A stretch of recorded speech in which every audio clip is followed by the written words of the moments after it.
most addicted to these. Live. Live. We're live. We'll do it live. Live. We're live. Audio's working.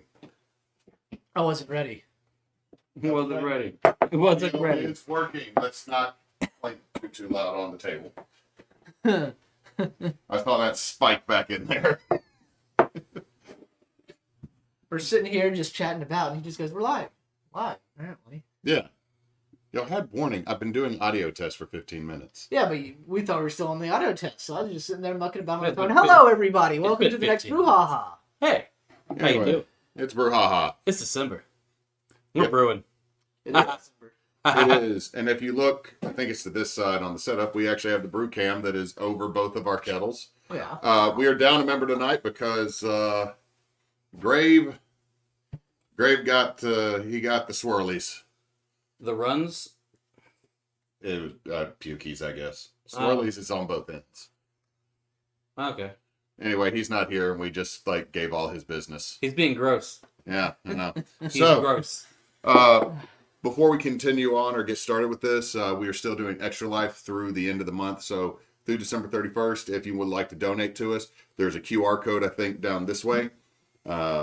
If you click, or if you use your phone to look at it, or if you go online, there's also a link underneath us right now as we stream. If you donate, it goes to Bassin Children's Hospital in Jackson to help parents pay for medical bills for their children. If you can help, please do. If you can't, please share. Please give the gift that keeps on giving, and that is making sure someone doesn't go into medical debt or lose a house to make sure their children get everything they need.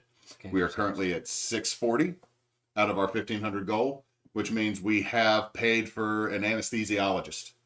Oh, Woo! nice. An uninsured anesthesiologist costs us about $600. That's So, Big deal. that's a pretty good chunk. Big yeah. deal. So, again, if you can donate, please do. Also, I hope you enjoy because we're going to be silly. We don't have as many beers tonight, but We also don't have as many people. this is true. But that has not stopped us before. And we don't just have It beers. probably either. should have. It stopped might have. us It might have. And we also do have a cider.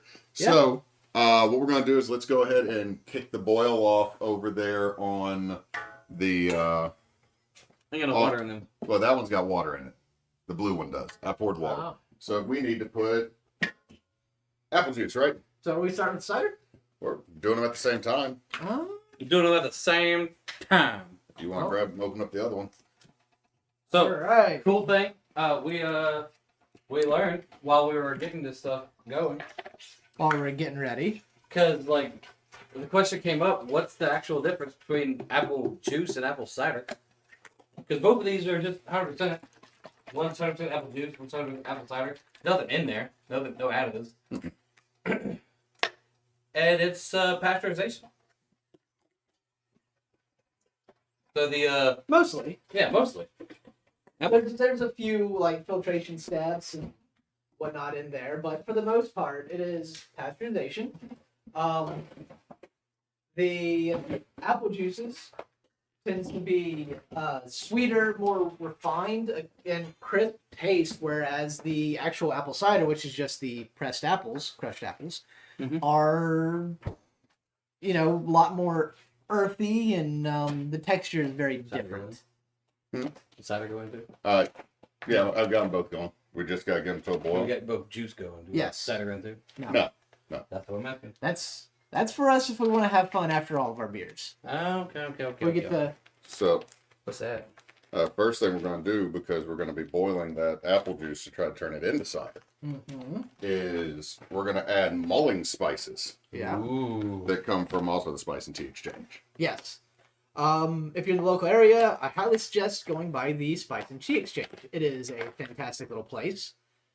They make a lot of great stuff from teas to salts.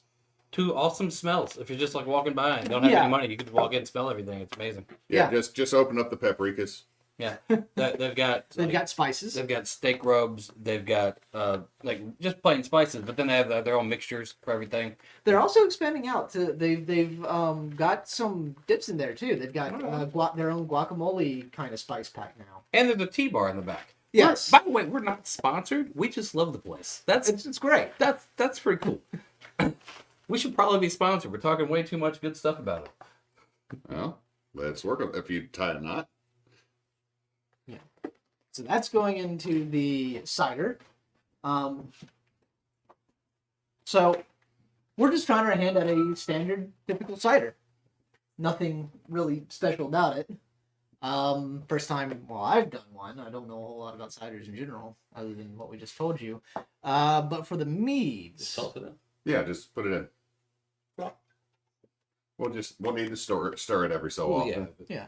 So for the meads, I think we're gonna try and do. Most people are assuming we're gonna do like a Christmas or holiday mead because it is December, but the mead won't be ready till springtime.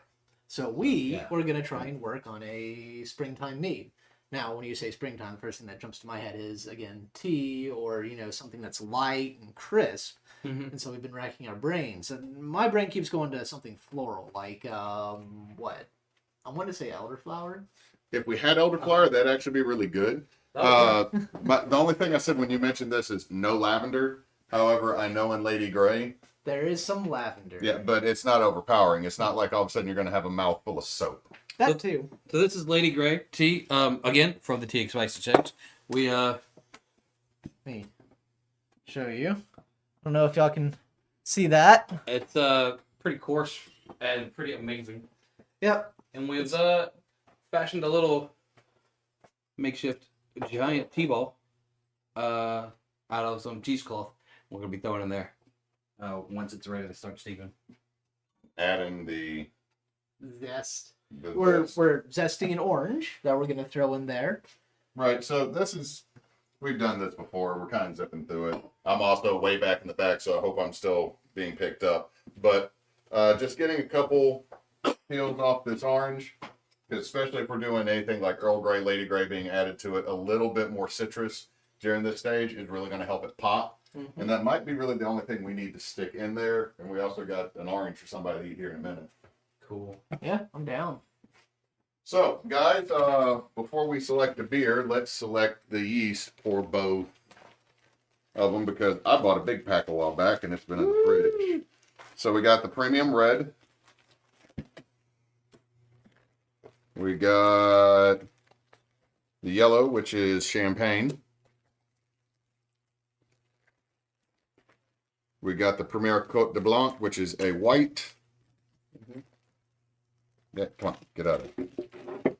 We got a Rouge, which I remember the Rouge last time we used it, it didn't come out that strong. Okay. And then we got a Premier Cuvée. So let's go. The Cuvée is for more dry wine-like. Okay. I don't think that's what we're going for, is it? I don't think so. That's not really what we're shooting for here. The white wine stuff really reminds me of like springtime, hot. Yeah. Like, so okay. I'm leaning more towards those guys. Well, why don't we do? Let's try this one in the mead, the Cote de Blanc. Okay. And how about we try the champagne yeast for the cider, make it a little bubbly. Yeah, that's kind of what I was leaning towards. I was thinking very heavily about that Premier Red, the red package Premier, but no. That one's the standard. That'd be like making just a regular red. Yeah. Red wine, and we're not standard. And well, also we want something sweeter, so usually a white. A little bit about wine, I know. Which is kind of funny because Rouge tends to be the sweetest of the one. Well, next to ports, but Rouge tends to be pretty sweet. So when it doesn't come out very well, it's odd. But yeah, I think these are gonna turn out great. So let's go ahead and give them a shot. And I'm gonna say we start with the biggin. The biggin. Mostly because we're talking spring. This is a Saison Viewmont from Key City over in Vicksburg. There would have been more, but I do really like this one. So the other about the holiday 5-pack situation. So when you say you like this, should I be expecting motor oil? No. Oh, okay. This is okay. It's and again, with Saisons, just like farmhouse ales, they're kind of hit or miss. Sometimes they're either really good, really clean, effervescent, kind of a palate cleanser kind of thing, or they're spiced. I really like those, kind of like that, or a session like the session from Parish Brewing. Okay. Or they're a sour because they used a lot of rye and a bunch of other things in making it. So because I mean, a farmhouse beer and a saison a lot of times are the kitchen sink beer that you make at the end of the year. So, but this is 5.6% alcohol. We got this on my birthday back last month, and that is how much I love y'all. Is this can survived that long? The other one did not. It did not survive getting. It survived shortly after I got home. It's such a huge size can. It almost looks normal size in your giant hands. So, I will pour for everybody. All right. This is what they call a crowler, which is a 32 ounce can. So it has the same amount in it as a growler, but since it's a can, they call it a crowler. I see what you did there. Also, one serving size. Just one. It's one serving. Not sure. So, again, about the brewery in Vicksburg, they also do their own wood fire pizza. I'm getting a lot of orange smell in it. Mm-hmm. So,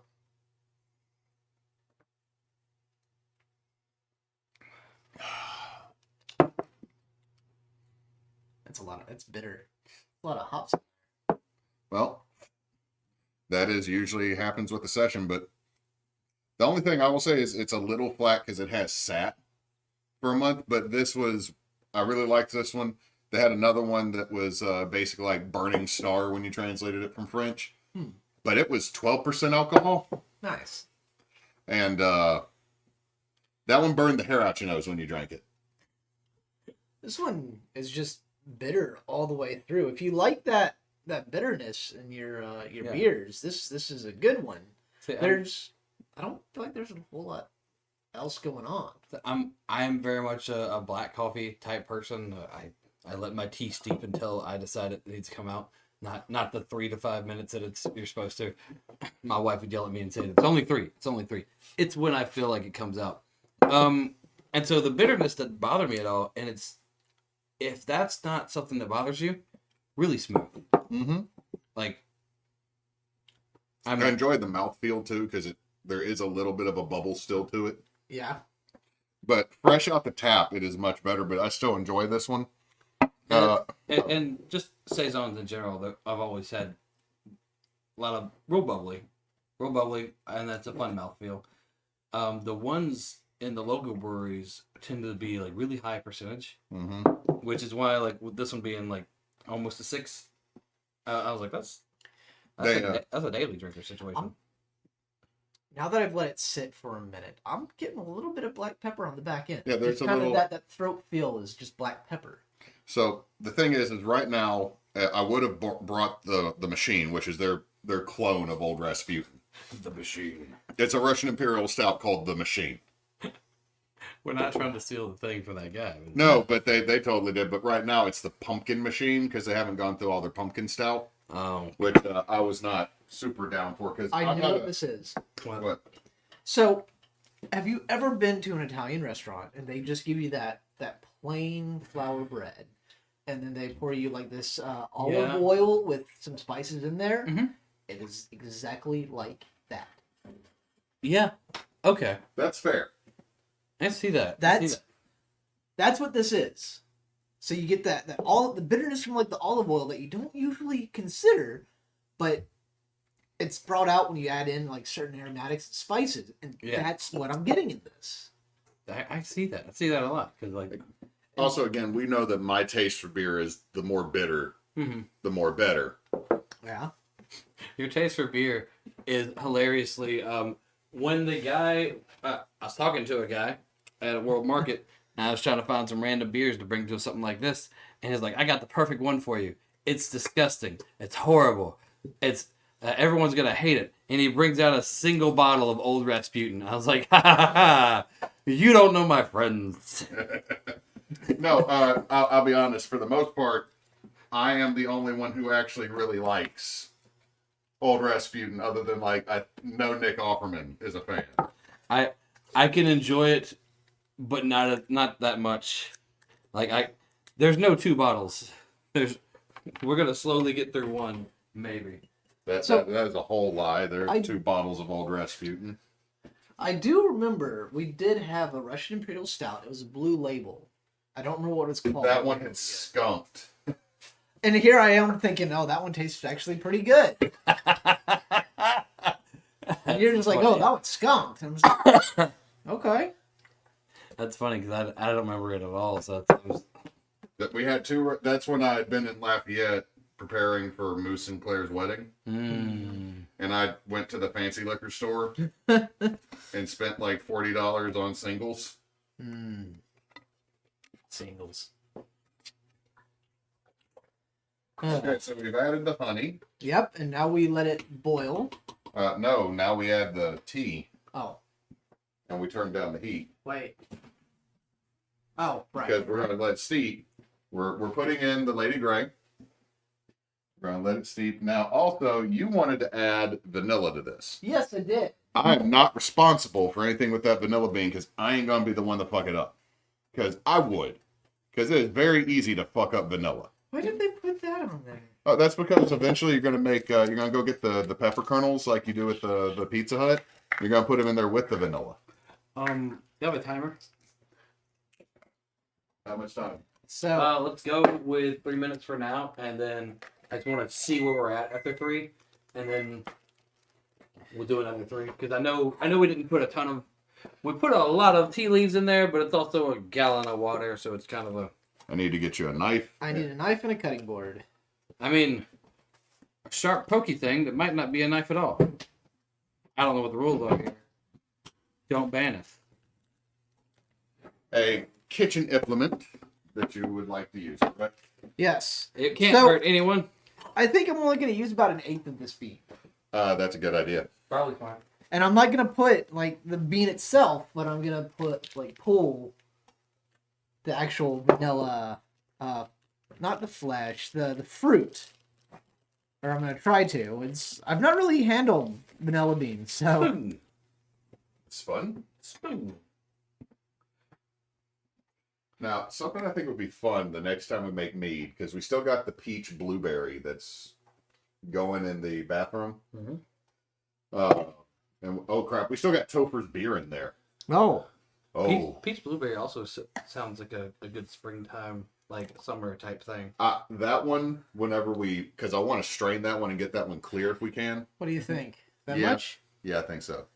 Vanilla is very, very powerful. So use it I can smell sparingly. it. I can smell it from here. Like, as soon as I opened up the jar. It's one of the reasons I find it so funny that they say, like, I don't need that. We're about to do another one, even though I like you. People like say that's so vanilla. I'm like, you mean overpowering, and you don't want to add too much to anything? So if you plan on working with vanilla, you've got the flesh, which is the outer shell. That's not what we want to use. You Nope. want to use the fruit that's actually inside of it. And one of the best ways is you decide on a section, you just use like a knife or maybe even a fork, and you just kind of work at it and push the fruit out. Kind of like when your toothpaste is all out of toothpaste, and you kind of You're trying to squeeze it out. Squeeze that last little whoop out of it. Yeah, it's like that. Kind of like that. I love how all the hand motions are moderately inappropriate in front of me while y'all were describing this. Someone's gonna cut that without the sound and add their own words. Could be great. Oh no! When we did the pizza night, Chris and I did a motion that has, thank God no one follows us that much, or else we'd be memed all over the internet already. I have some vanilla on my I've thumb. never been so happy that our followers are in the 100. So hopefully with the amount I put in there, we The get timer a hit overall? 'Cause of I don't vanilla. see it all on the thing. Go ahead, time. Oh, you gotta hit That's- the time button. Oh, I had 4 seconds. So yeah, I think we're gonna need to go longer. we will. But I wanted to see the clarity. Yeah, We have- it's pretty thin, pretty weak right now. Let it go longer. Ain't gonna hurt. I mean, the big thing here is we've already brought this up to a hot enough boil Mhm. to start melting or incorporating the honey. Yep. But we don't want to actually broil this and darken the honey because we're already going to get enough tannins out of that tea Okay. that we probably don't want to make this overly bitter. Because So do we want to crash it out? Crash it out. What do you Yeah. mean? Like, just put it in a cold Ice. water bath. Well, that's what we're going to do to help it cool down anyway. Ice is in the deep freeze. Okay.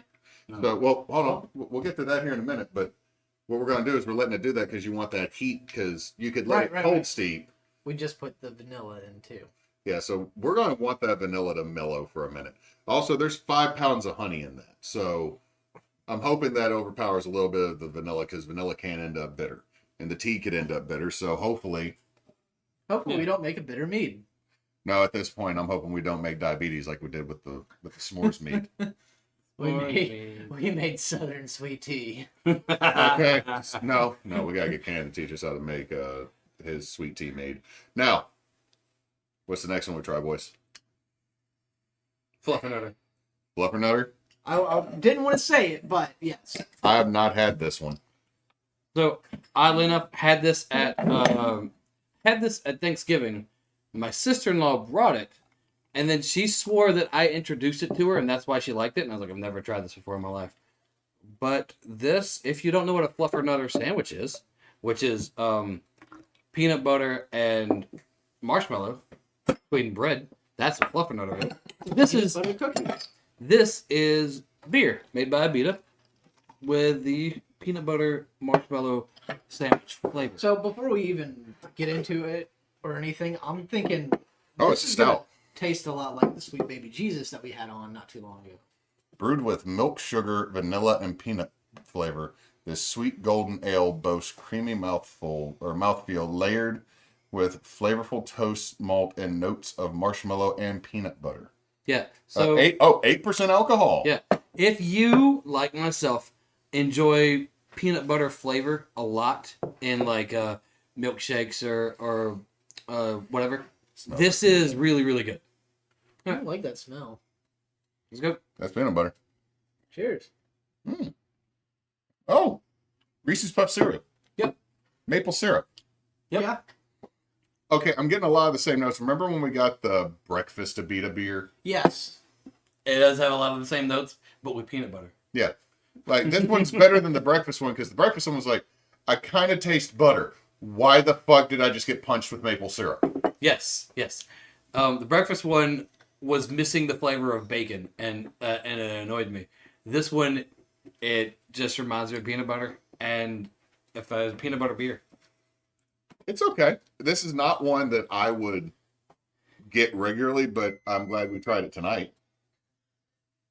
This reminds me of something that's not been made ever, but I'm gonna call it the maple bacon breakfast log. If that was a real thing, this is what that would taste like. It needs to keep going. It does. I'm just trying to, because steeping of your tea is a science. Like I'm trying to. We are literally doing church tea at the minute.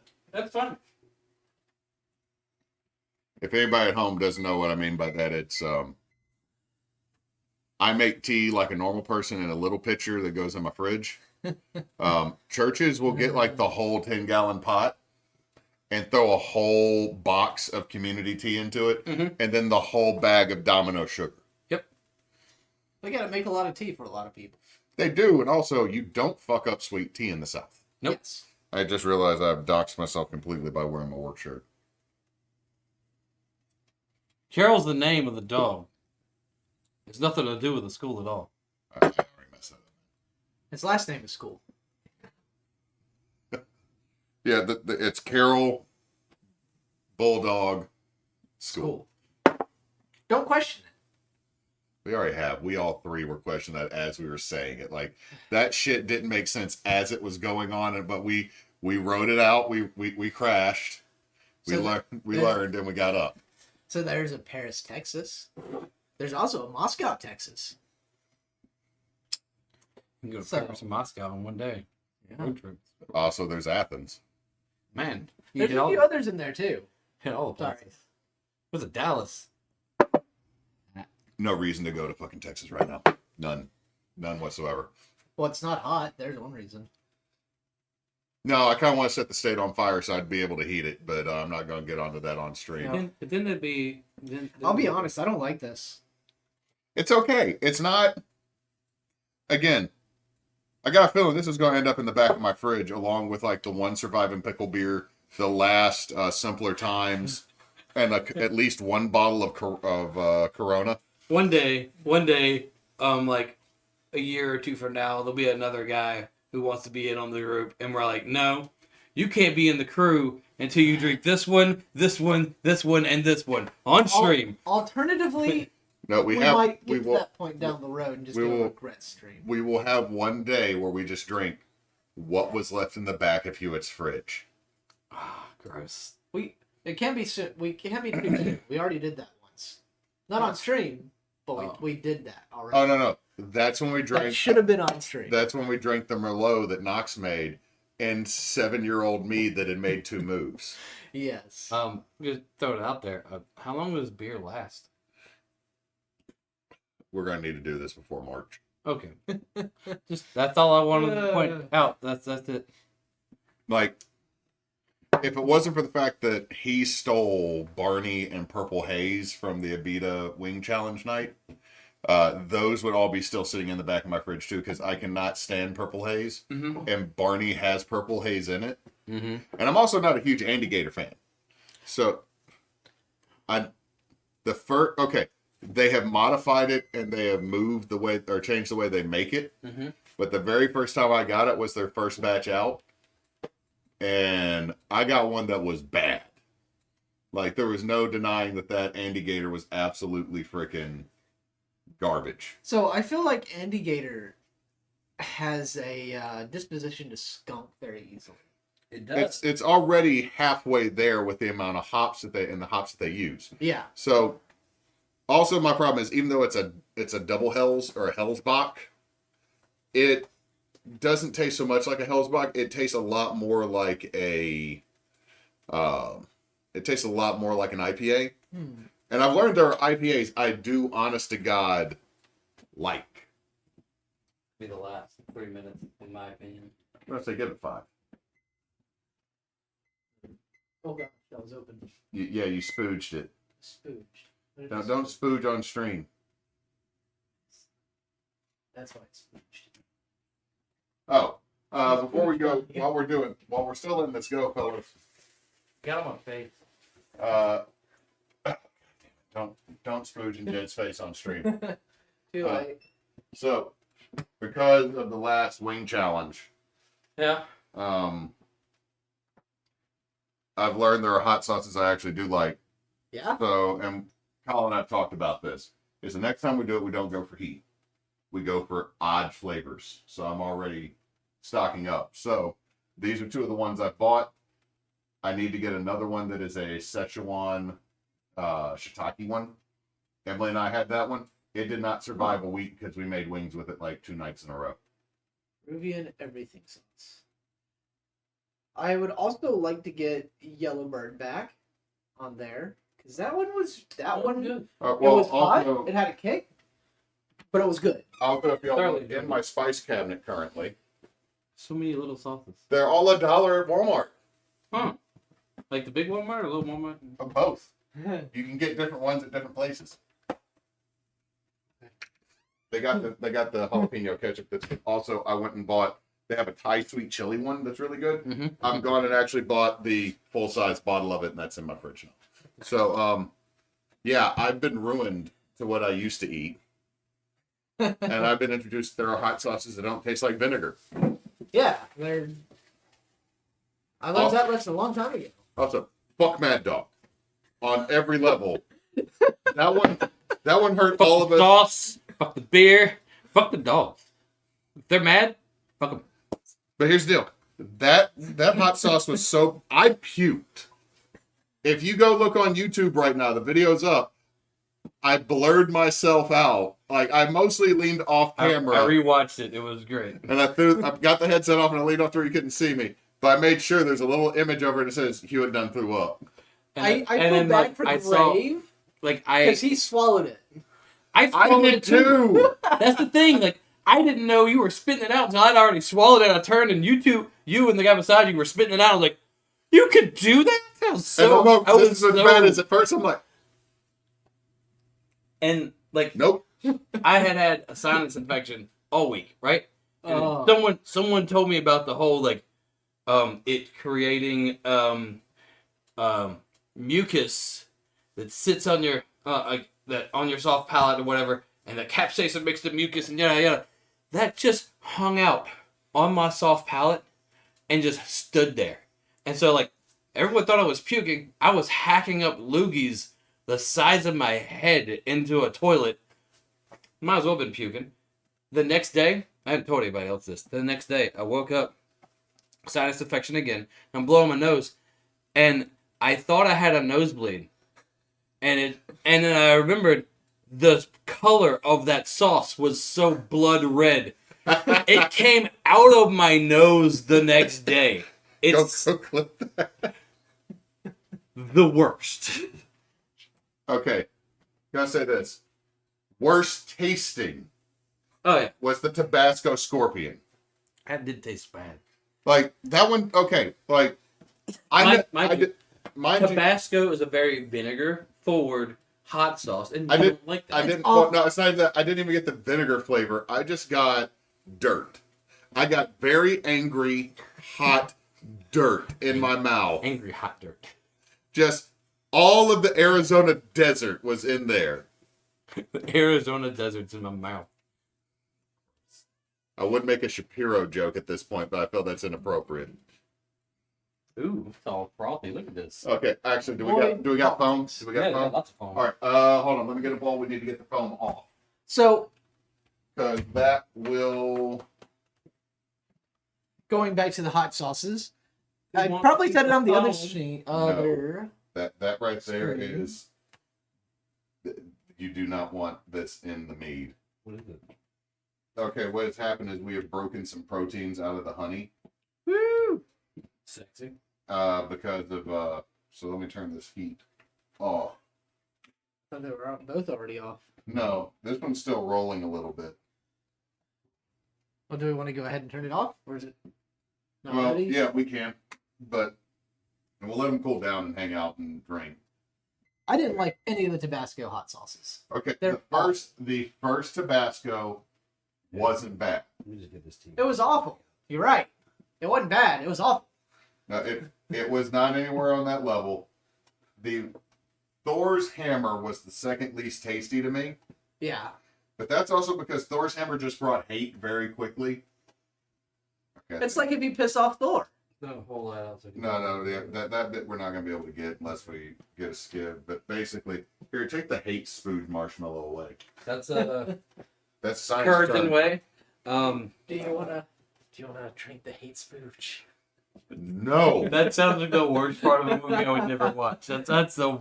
If 2023 had a fucking catchphrase, 100 Fish more of this out if you want. Or is it fine? the rest of that It's should a be lot fun. more. We It's a got lot more fun than what we had. we got rid of the big blops of it. So Also, we took the tea bag out, which was yeah. 11 minutes. So none of us are writing this down, so we'll have to go back and watch the It's video. okay. 11 minutes, and we had 10 of the little scoops of tea in a gallon of I water. can't type fast enough. And that is what we will be writing down later if we ever want to make this again. So Take notes. still going over the hot sauces. Yeah. Like the worst ones were still Thor, Mad Dog, and the Scorpion. I already knew Thor was going to be really bad because I was the guy who had tossed all the nuggets in the sauce. And in tossing Thor, a little bit got on my thumb, and I was like, oh, not thinking at all, because that's what you do sometimes when you're cooking. Like, oh, it got on my hand, and then you go wash your hands because we gotta wash my hands anyway.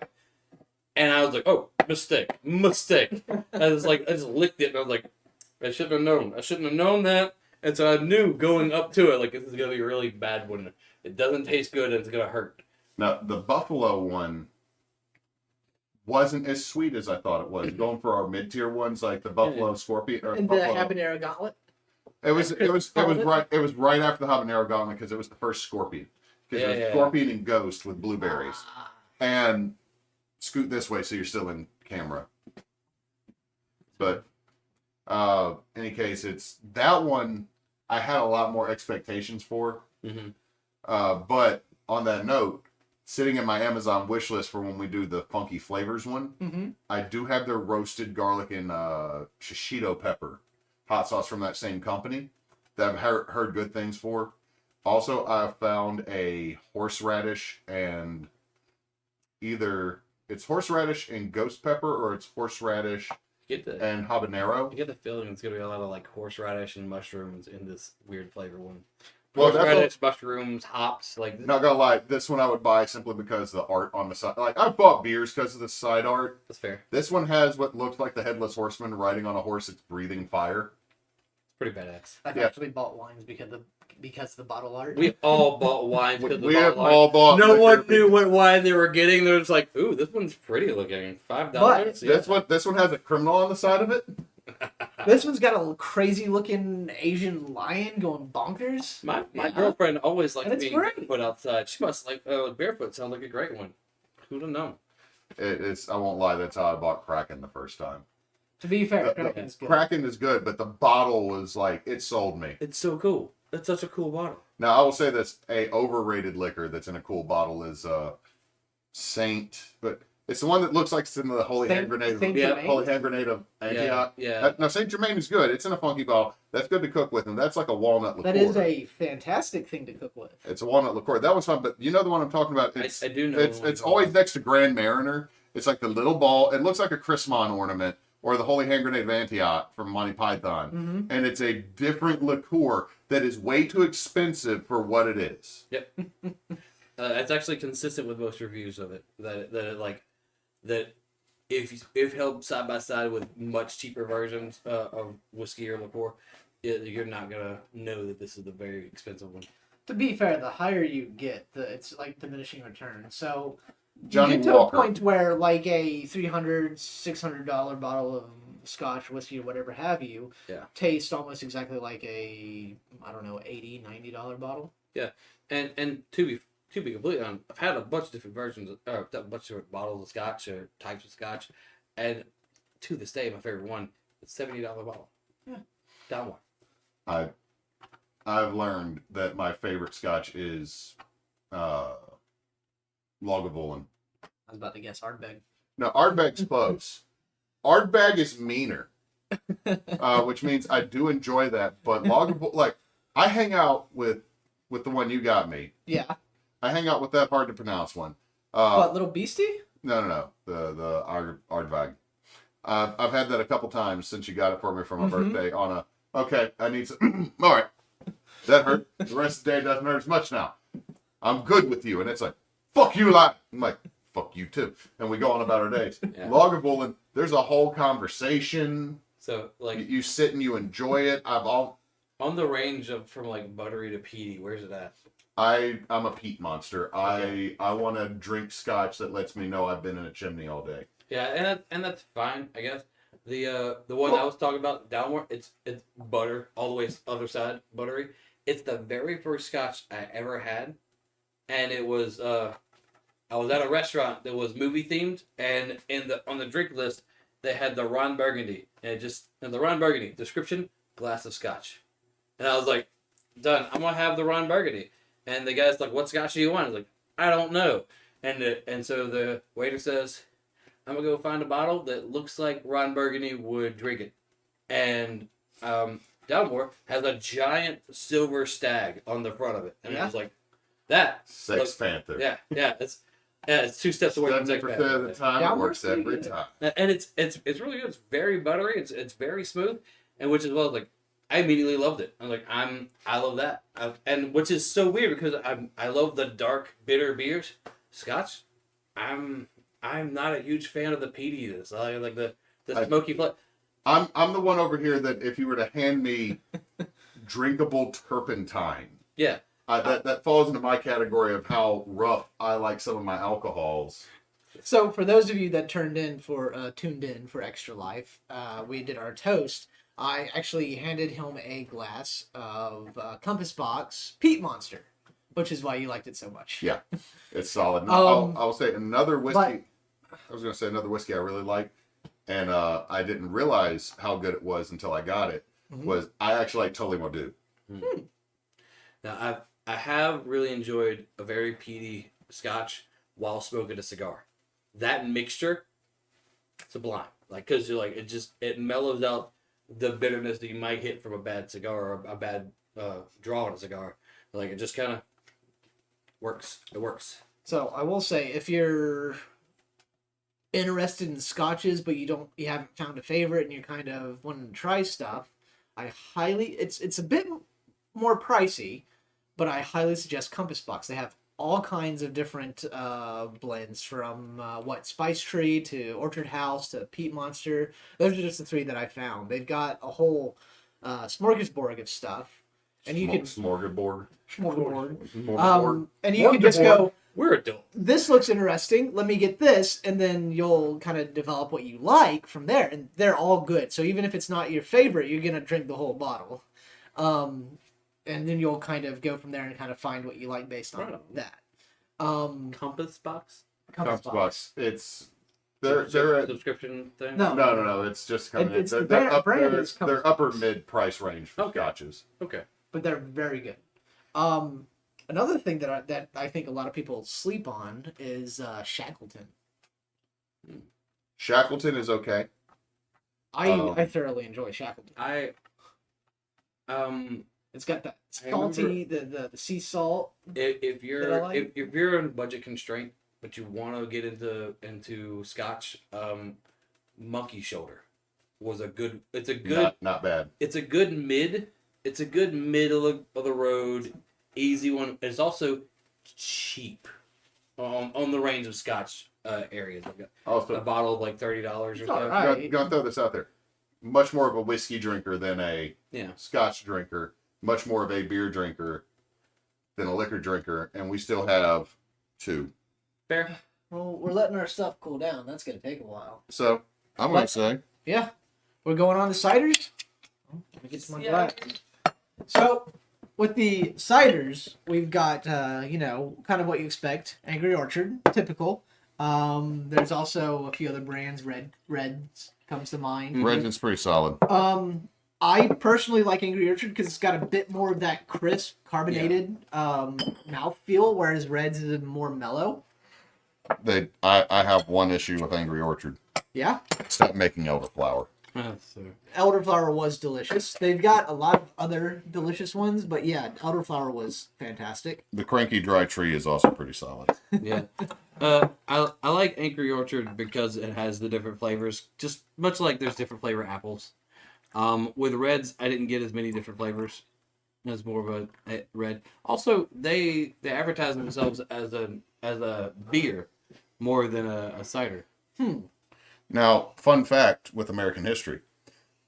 Up until shortly after 1800, we drank way more cider than we did beer in this country because the amount of apples we could grow versus the amount of wheat we could grow until we made it to the Great Plains.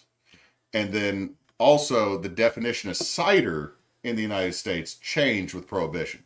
So a lot of times, like if you look at Applejack or a lot of early apple-based martinis or mixed drinks, they were always cider, and that meant if you said cider, there is freaking alcohol in it. And apparently, this was the most produced homemade alcohol for a while. So on the smell alone, I'm getting a lot of just sugary honey and maybe a background of apple. That is delightful. It's so good. So good. And I don't like apple juice, but I love these. This is definitely something you could drink. You could drink it year round, but like hot summer day, I could chug this and like be very refreshed. Yeah. Fun history lesson. That I recently learned like a few months ago. The old tale of Johnny Appleseed, sowing apples and everything. That guy was breaking some laws because like during Prohibition, you were just talking about apples and everything. They cracked down on like people growing lots of apples, and so he was just sowing apple seeds to grow apples in the wild because screw the man. Y'all can make cider at home. Wait a minute. One of us has the dates wrong here. Well, Johnny Appleseed did it way before that, but But there was another dude who became the modern Johnny Appleseed, Oh, okay. who was going around during the Great Depression and planted not just apples, but he also did grapes, like muscadines, scupperdines, wild grapes.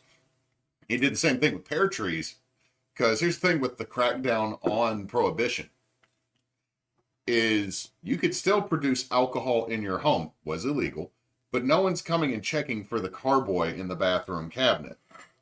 They're trying to get the fat cats that, are sitting there like bringing in barrel after barrel. So also it's why during this time Listerine start upping the alcohol content, and why there's a whole lot of like our great aunts age group that were alcoholics. No one knew they were alcoholics because they were going and buying like whiskey proof really Listerine. minty, really minty teeth. That's it's freshest breath. I'm not joking. Like I had a great aunt before she died. The people would not leave her around mouthwash. They would not leave her near mouthwash because even though alcohol content in mouthwash dropped way down, that is how she got her fix. Because back in the day, to be fair, my great grandmother was born in 1903, and so all of her sisters were born between like 1900 and 1915. People had a lot of kids back then.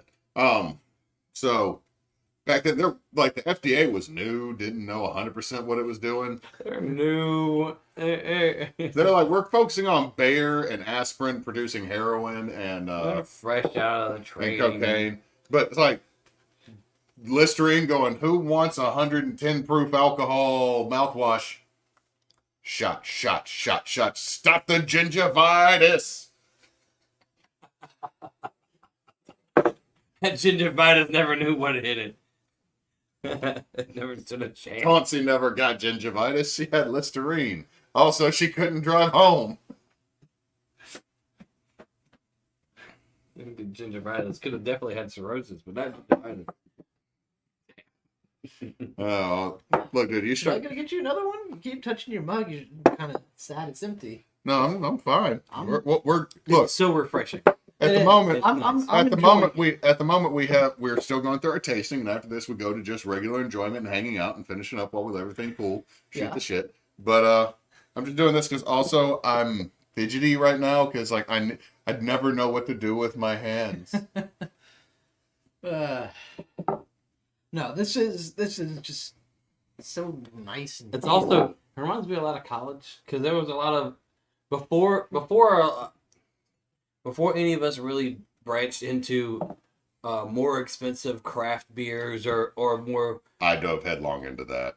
before a lot of us got into that we were there's the beer that most people drink, your Budweisers and Coors and stuff, like there's that and that's the flavor that you get. Mhm. Or there's the stuff that the girls would bring, which would be this or Smirnoff.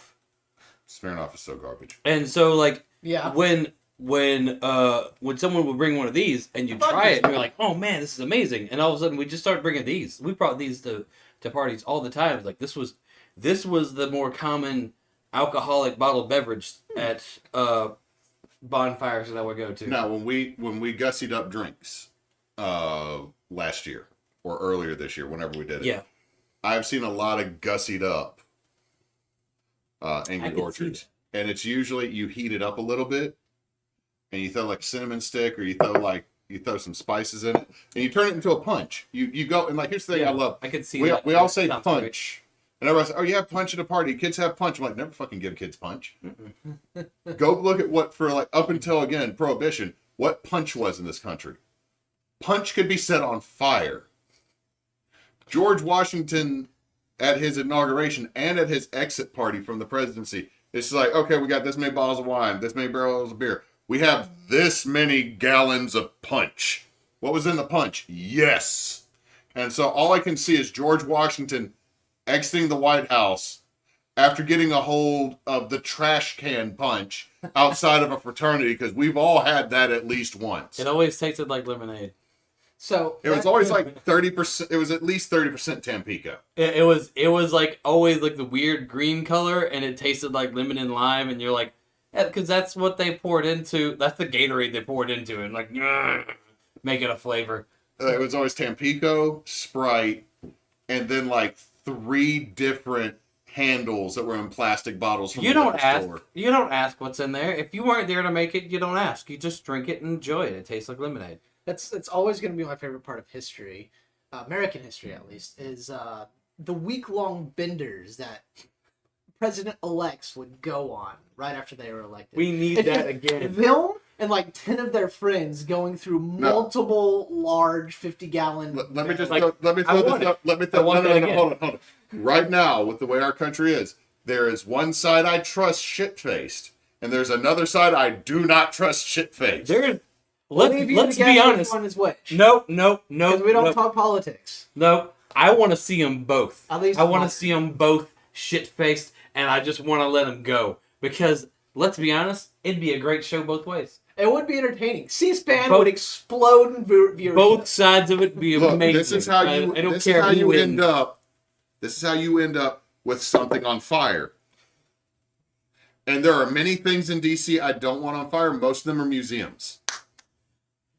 This does remind me. I learned something the other day about, well, not so much British politics, but their government and why they have their. I'm wanting to say House of Lords, but it's not the House of Lords. It's the other ones where they have like their equivalent of senators. Well, hold on. Well, there's the House of Commons, that is the Parliament. Then there's the House of Lords, which are the individuals that the Queen now It's not the Lords. It's knights. Parliament.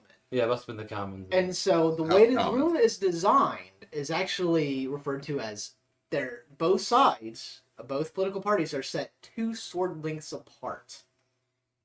So that when things get heated, they did not draw swords and stab each other. And if they did, there was time to stop them. To be solid, nobody stopped that Labor Party member back in '94 who got down, walked over, and knocked the Tory out at the podium and went back and took his seat. Because nobody wanted to stop the 6'6" mechanic that got elected. He just got up, walked over. But let's roll back for half a second. All right. For half a second. Can you imagine? Putting all politics and viewpoints aside, can you imagine Donald Trump, his family, and whoever like his running mates and everything are on a complete like 5-day bender? Everyone's shit faced for debt. It would be amazing to watch. Like I would be glued to the TV, just like, what are they gonna do next? What are they gonna do next? He can't even walk. That's sober, though. Here's the deal. Drunk Donald Trump just becomes the former then- Prime Minister of England. and then imagine. I'm not wrong. Roll it back again. Now let's do that with Biden. He's gonna try to ride a bike. You know he's gonna try to ride a bike. He can't ride a bike sober. He's gonna try to ride a bike drunk. He's gonna do it. It's gonna be awesome. Here's the And only then he's thing. going to try to do push-ups. Well, here's the thing. Here's the only. Yes. You know what? He's Here's gonna the get deal. behind. He's gonna get behind this convertible and be like, Mead, and they're like, it's okay. I have No. the See, keys. the It's thing not with Joe gonna Biden go. push-ups, he's gonna get at least one. He's gonna get one, and he'll be like, I can do like 50. I can do 50. After that, I don't know. But here's the deal: if it was the Bidens doing that and all their friends, you're just gonna see Hunter sitting there going, "Fucking lightweights." Sorry. No. Look, we can do this. Fucking lightweight. There you go. Lightweight. So, now, let's go back to the other side. Look at Don Jr. All right, It's going to all be right. the same. It'll be the same. He's going to go Ric Flair out of nowhere. Woo! All right, let's. My Rolex on. Disclaimer: we, as a official or somewhat in some way, shape, or form organized group, do not support politics in any way, shape, or form. Well, we do, but our individual views are not represented by the group. No. You said it pretty right. I don't think any of us actually support politics. No one really supports any of it. We might believe in some of the things that some people say and shit, We vote for the lesser calamity. or what we believe in view as some the of lesser things calamity that at the some people time. say, and some of the things that other people say, and we don't believe in some of the things that people say, and some of the things that other people don't Look, say. I was raised by Mr. Rogers. That's what I believe. Yes, It's a beautiful day in the neighborhood. I will always remember one of the most wholesome Mr. Roberts, Mr. Roberts episodes. Rogers comic strip that I saw, and he was sitting on the roof with Thor, and he very easily picks up Thor's hammer and talks to Thor about how some burdens are heavier to others than it is than. But that's because it's Mr. Rogers. Why am I slurring my words? You're drunk. Yeah. I'm drunk, Bosch. Go home. So no, let us to this toast. Let's raise it to the four. I don't even know what we're drinking. Well, hold on. That's true. Then I'll do the toast. I was going to say we were getting ahead of ourselves. It's another Key City beer. It is another Key City. This one's called Mississippi. It's a Pilsner at 4.5 alcohol per volume. It's a Mississippi beer, and it's called Mississippi. That's cute. My mug still smells like peanut butter, so. You haven't been received. Artfully crafted Mississippi. It doesn't really have a blurb. No, but it's friends, Key City beers, gluten free. No, reduced gluten. No, just reduced. Just reduced. I see that gluten thing, and then I assume gluten free. But it's a solid one. Anyway, so raise a toast to the four horsemen of education. And that is going to be Mr. Rogers. Oh, okay. Bob Ross, Steve Irwin, and LeVar Burton. Yep. Cheers. Taught us to read, taught us to art.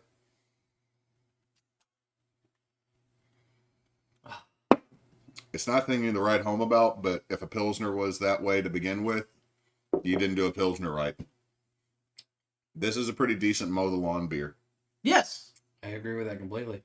If this was the first Pilsner I would have had instead of like Coors or Bud or whatever, then I might have stuck around a lot longer, you know? Yep. Instead of venturing everywhere else. They did a good job with this.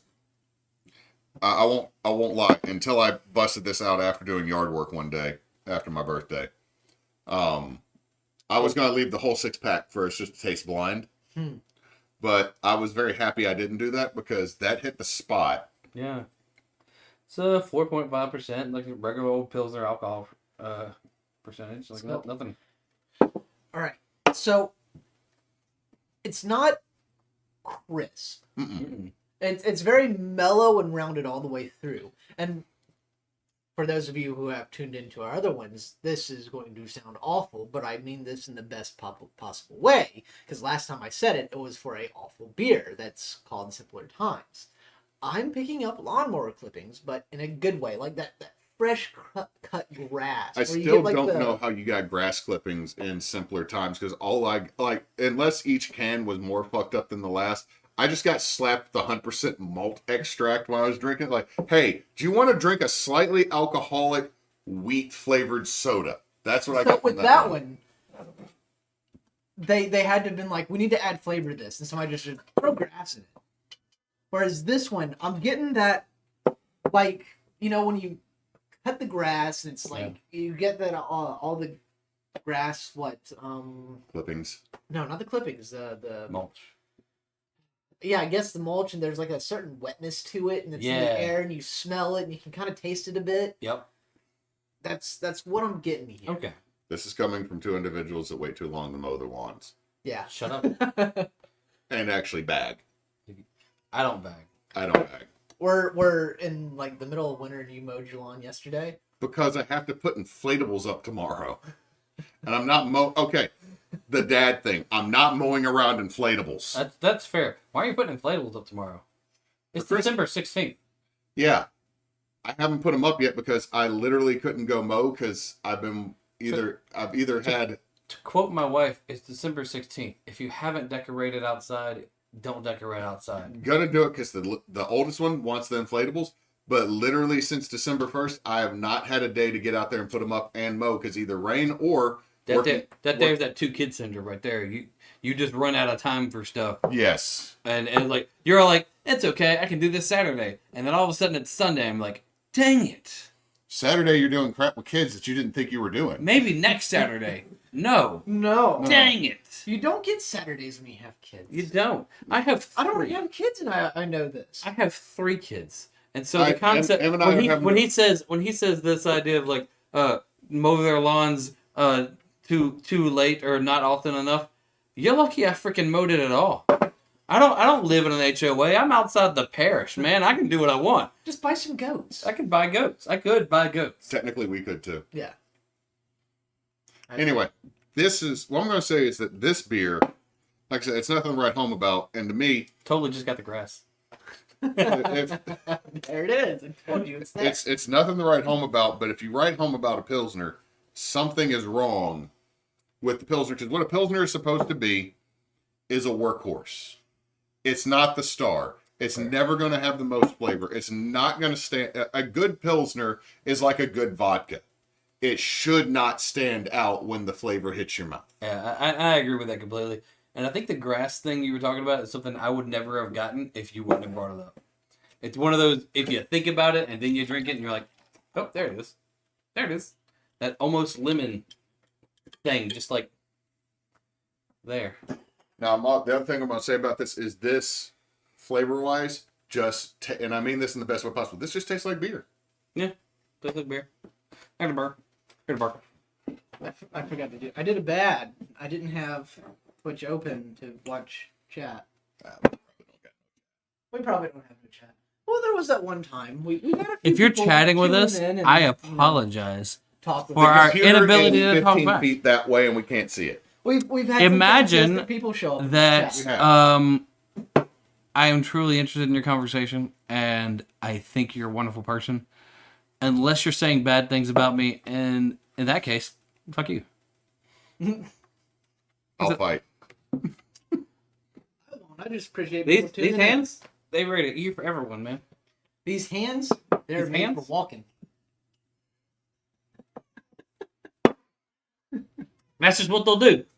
Well, here, Can walk. my favorite thing, and I didn't say this on stream at Extra Life, but I said when we were out by the fire pit, is it seems like someone has subscribed to my OnlyHands account. Only hands. Oh. Catchy's hands. That second baby. All Man. right. Oh no, love the second baby. Second baby. Second baby is great. Second baby. Emily's talking about third. Not the choice. I'm not gonna say it's a bad decision. I love my kids, all three of them. That I am gonna say. Once they outnumber you, it's a problem. I am gonna say that there was definitely a moment when the third baby was born. Like just after the third baby was born, I was like, I had to warm up to that one. I was like, I just wanted to sleep. Well, the thing that's different for me than with you is you have three, and they're all within like They're 2 years apart. yeah, so they're spaced out. I have 9 years between my oldest and my youngest. There's reasons, but I'll say this: relearning parenting after a decade is definitely different. Man, you gotta relearn parenting either way. You're I like, know, but like, you're they're like when you get that second kid, you're like, this worked with the first one. Why won't you stop? And it's like, because I'm not the first one. solid. But here's the thing: is also being older with my second one. Like when you're younger and you have your first kid, it's like, oh Yeah. god damn it, go to sleep. I love you, but go to sleep. Bastard, I love you. Now to be fair, with this one, I've thought those things. Like I've looked at my child, my precious, precious, gorgeous little angel that I have, and looked her dead in the face at 1:30 in the morning. Okay, asshole, you need to go to sleep. It's okay as long as you use a light, happy tone. Oh no. This is what's great about when my oldest was little. Couldn't take a harsh tone with him. Yeah. Still can't take a harsh tone with him. Yep. He's a little sensitive. This one, I look her dead in the face. You need to go to bed. And this is the face. Perfect. And I'm just looking at her going, I'm going to raise you to be the terror of this world, and You I have just no wait. shame. You just wait. There's gonna be a moment. If I have to deal with you, so does everybody else. No. So Which I think is the right way to raise a daughter. yeah, I would agree. I would agree. I have no idea. No, I'm just going to say this. Like, you think you, like, in your brain, when you have a little girl, you're like princesses, rainbows, unicorns. This one, maybe she wants those, but she also wants, like, the death metal unicorn from, like, the actual myths, not the My Little Pony unicorn. She wants the one that's, like, it's rampaging, burning crap, eating people, and you're all like, It's time to start listening to baby metal. Robot Rainbow Unicorn Attack. But also, it's like, I look at her and I said, "Are you a princess?" Shield maiden. The eyebrows go up and I go, "Okay, I can deal with this." Because God knows I'm not the most, like, emotionally sensitive. Oh, crap, I'm in charge of emotional learning at school now. Don't say that on stream. I am, though. I don't mean it in a bad way. I'm totally for it, but this is not the face that most people are going to come to and tell them how they're doing today. It's not. No. Now, to my daughter is very much into princesses and fairies and unicorns and rainbows. Her favorite color is rainbow. Solid. No, it's like you can't argue with this amount of cuteness. She's the most perfect little princess, like all the time. She's the sweetest kid. Just wants to read and sit quietly and not be bothered. Awesome. Awesome. My two boys are the Tasmanian devil and his shorter twin. It's so filled with energy. All of the the- run and go. All the things in my house are broken. There is no Came in stop. like a wrecking ball. Everything is broken. There is no stop. Stop. No. I've seen with your oldest one, there is a stop. It was called a wall, and it was not. He ran into a wall. Full Kill. Speed. Like, watch him go. Full speed. Like, he's coming. I'm the juggernaut, bitch. And hit that wall. He popped up mad at the wall because it was there. It was great. No, the stunned moment of boom. That's how they learn what they can and can't do. It is. It is. Here's the problem: is Arthur does not have self-preservation mode yet. Doesn't. He doesn't. He's the one that climbs into climbs a tree and goes 6, 7, 8 feet high, then gets stuck in that tree, and he's not like screaming for help or anything. You just hear over like your music or your work or whatever you're doing is a little help, please. A little help. A little help. And you turn and he's like hanging by his ankle. I'm like, what are you? How did you even? How did? There's not enough panic in your voice, but also, how did you do? I'm a little impressed. I'll be honest. I'm a little impressed. Let's get you down. Just like, I'm gonna hold your head and push up, and then we're gonna. You good? Yeah, I'm good. I'm like, I'm gonna go do it again. go. Just get. Well, see, the problem is not so much for him; it's that his much smaller, more fragile little brother is going say to attempt the same thing. Here's the thing. Elijah is not as stout as Arthur. Arthur is all muscle. He is 5 foot. He's 5 years old. He's not 5 feet. He's 5 years old, and he is just Solid. just muscle. He takes off his shirt and just muscle. Elijah is 3. He's not that. He has not developed those muscles yet, but he's always he has this look. He's always conniving. He's thinking of ways to get someone else in trouble for the stuff he did. It's always he's the mastermind. So you got One's the brawn, scholar, the other's the brain. barbarian, rogue. Yes, easily. We've got Master Blaster right there in Cinch by one on top of each other. Let's go. If you have boys, invest in plastic things, things that bounce and don't break, that kind of stuff. If you've got stuff that eat out of Tupperware, buy paper plates every day. I don't care about the environment at this point. Just buy paper plates every day.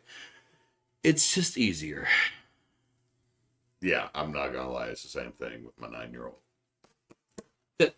That's all I have Because to say boys are about that. rambunctious. They Well, got here's the thing, there's a so reason much why my energy. 9-year-old still eats off of what looks like a cafeteria plate that we bought for him when he was much, much younger. Mhm. But that is also because he's on the spectrum. I can put everything in its own little separate compartment. But also, if he breaks it, I'm out $1.85. Yeah. I just have 2 cats My- and a dog. My Arthur recently, the slap bracelets, little slapped on your wrist.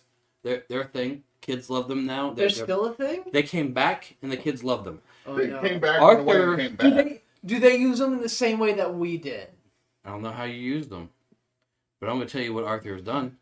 He has taken every one of them in our house and taken off the protective plastic that makes it festive and fun and decorative And safe. and safe. And now they're just sharp pieces of metal that he can slap onto his wrist and maybe cut somebody. And I was like, They why'd were- you make it dangerous?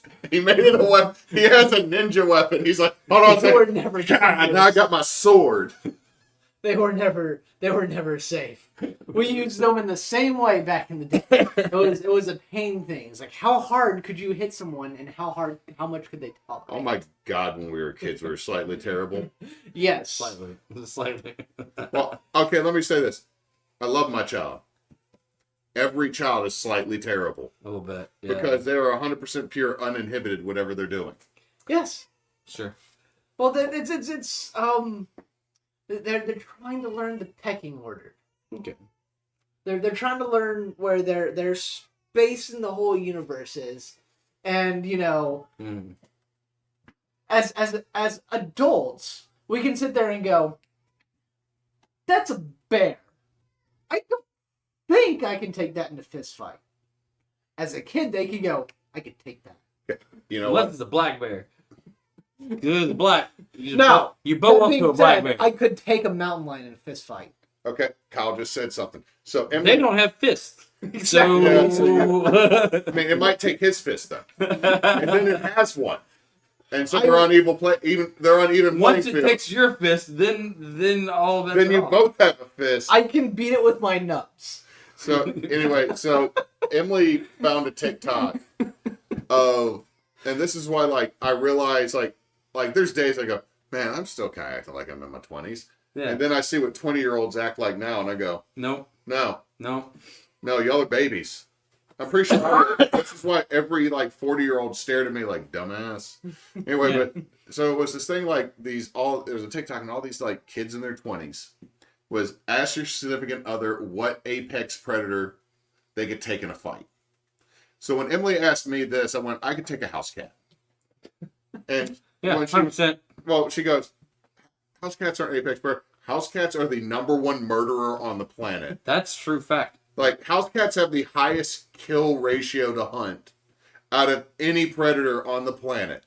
And I'm pretty sure I can handle one of those, unless if it's a Maine Coon. No. That's a 35-pound cat. I can't once do that watched one. a show, it was Most Extreme Killers on like Discovery Channel, and the #1 most extreme killer was the common house cat. Why? Because it's already fed its food. It has its food. We give it its food. And then it hunts and kills for fun because it's a sadistic little jerk. And then it brings it back to you to let you know you're a bad hunter. No, it brings it back because it cares about you and what you No, eat. no. It's 100%. Cares about you, wants you to eat, thinks you're pathetic and can't hunt for yourself. That's the thing. That's a house that cat. falls into that same category. It's like, So- I want you to eat. And I don't think you could do this by yourself, so here you go. So anyway, Emily, Like Emily get you a goes- mole. So Emily tells me, I go, well, you're no fun. I can't make a TikTok. And then she starts showing me all these dudes are like, I could probably fight a bear. And I'm like, No, you can't. I'm looking at this dude who's like all of 5'9", 5'10", 135, 140 pounds, like these little scrawny dudes. Yeah. They're like, I could probably take a bear. So, and now, okay, I will say the lumberjack dude that was like my height, Yeah. but also instead of me being fat, it was like this dude was like hit the flannel. Same weight but muscle? Got it. Yeah, the flannel had abs Yeah. on this lumberjack. I'm like, you know what? I believe he could take a moose, And see, so here's the thing. Firstly, which is not a predator. Moose ain't predator, so he's a dumb To guy. be fair, To be a fair, moose do you will wanna- kill something do you wanna just fuck with a because it moose? looks at it wrong? I don't want to fuck with a moose, and I do agree with that, but also not apex predator, so he got the question wrong. Like a little he- bit, but at the same time, moose are the only thing that polar bears would be like, all right, how hungry am I? So the rule with bears, if you're ever in the wilderness and run into a bear, if it's black, stand up, stand your ground. If it's brown, get down, play dead. And if it's white, you're already dead. Unless already dead. the black What if bear. it's wearing one of those? Well, it's not like wearing, but it has one of those collars, You a priest? the Kodiaks.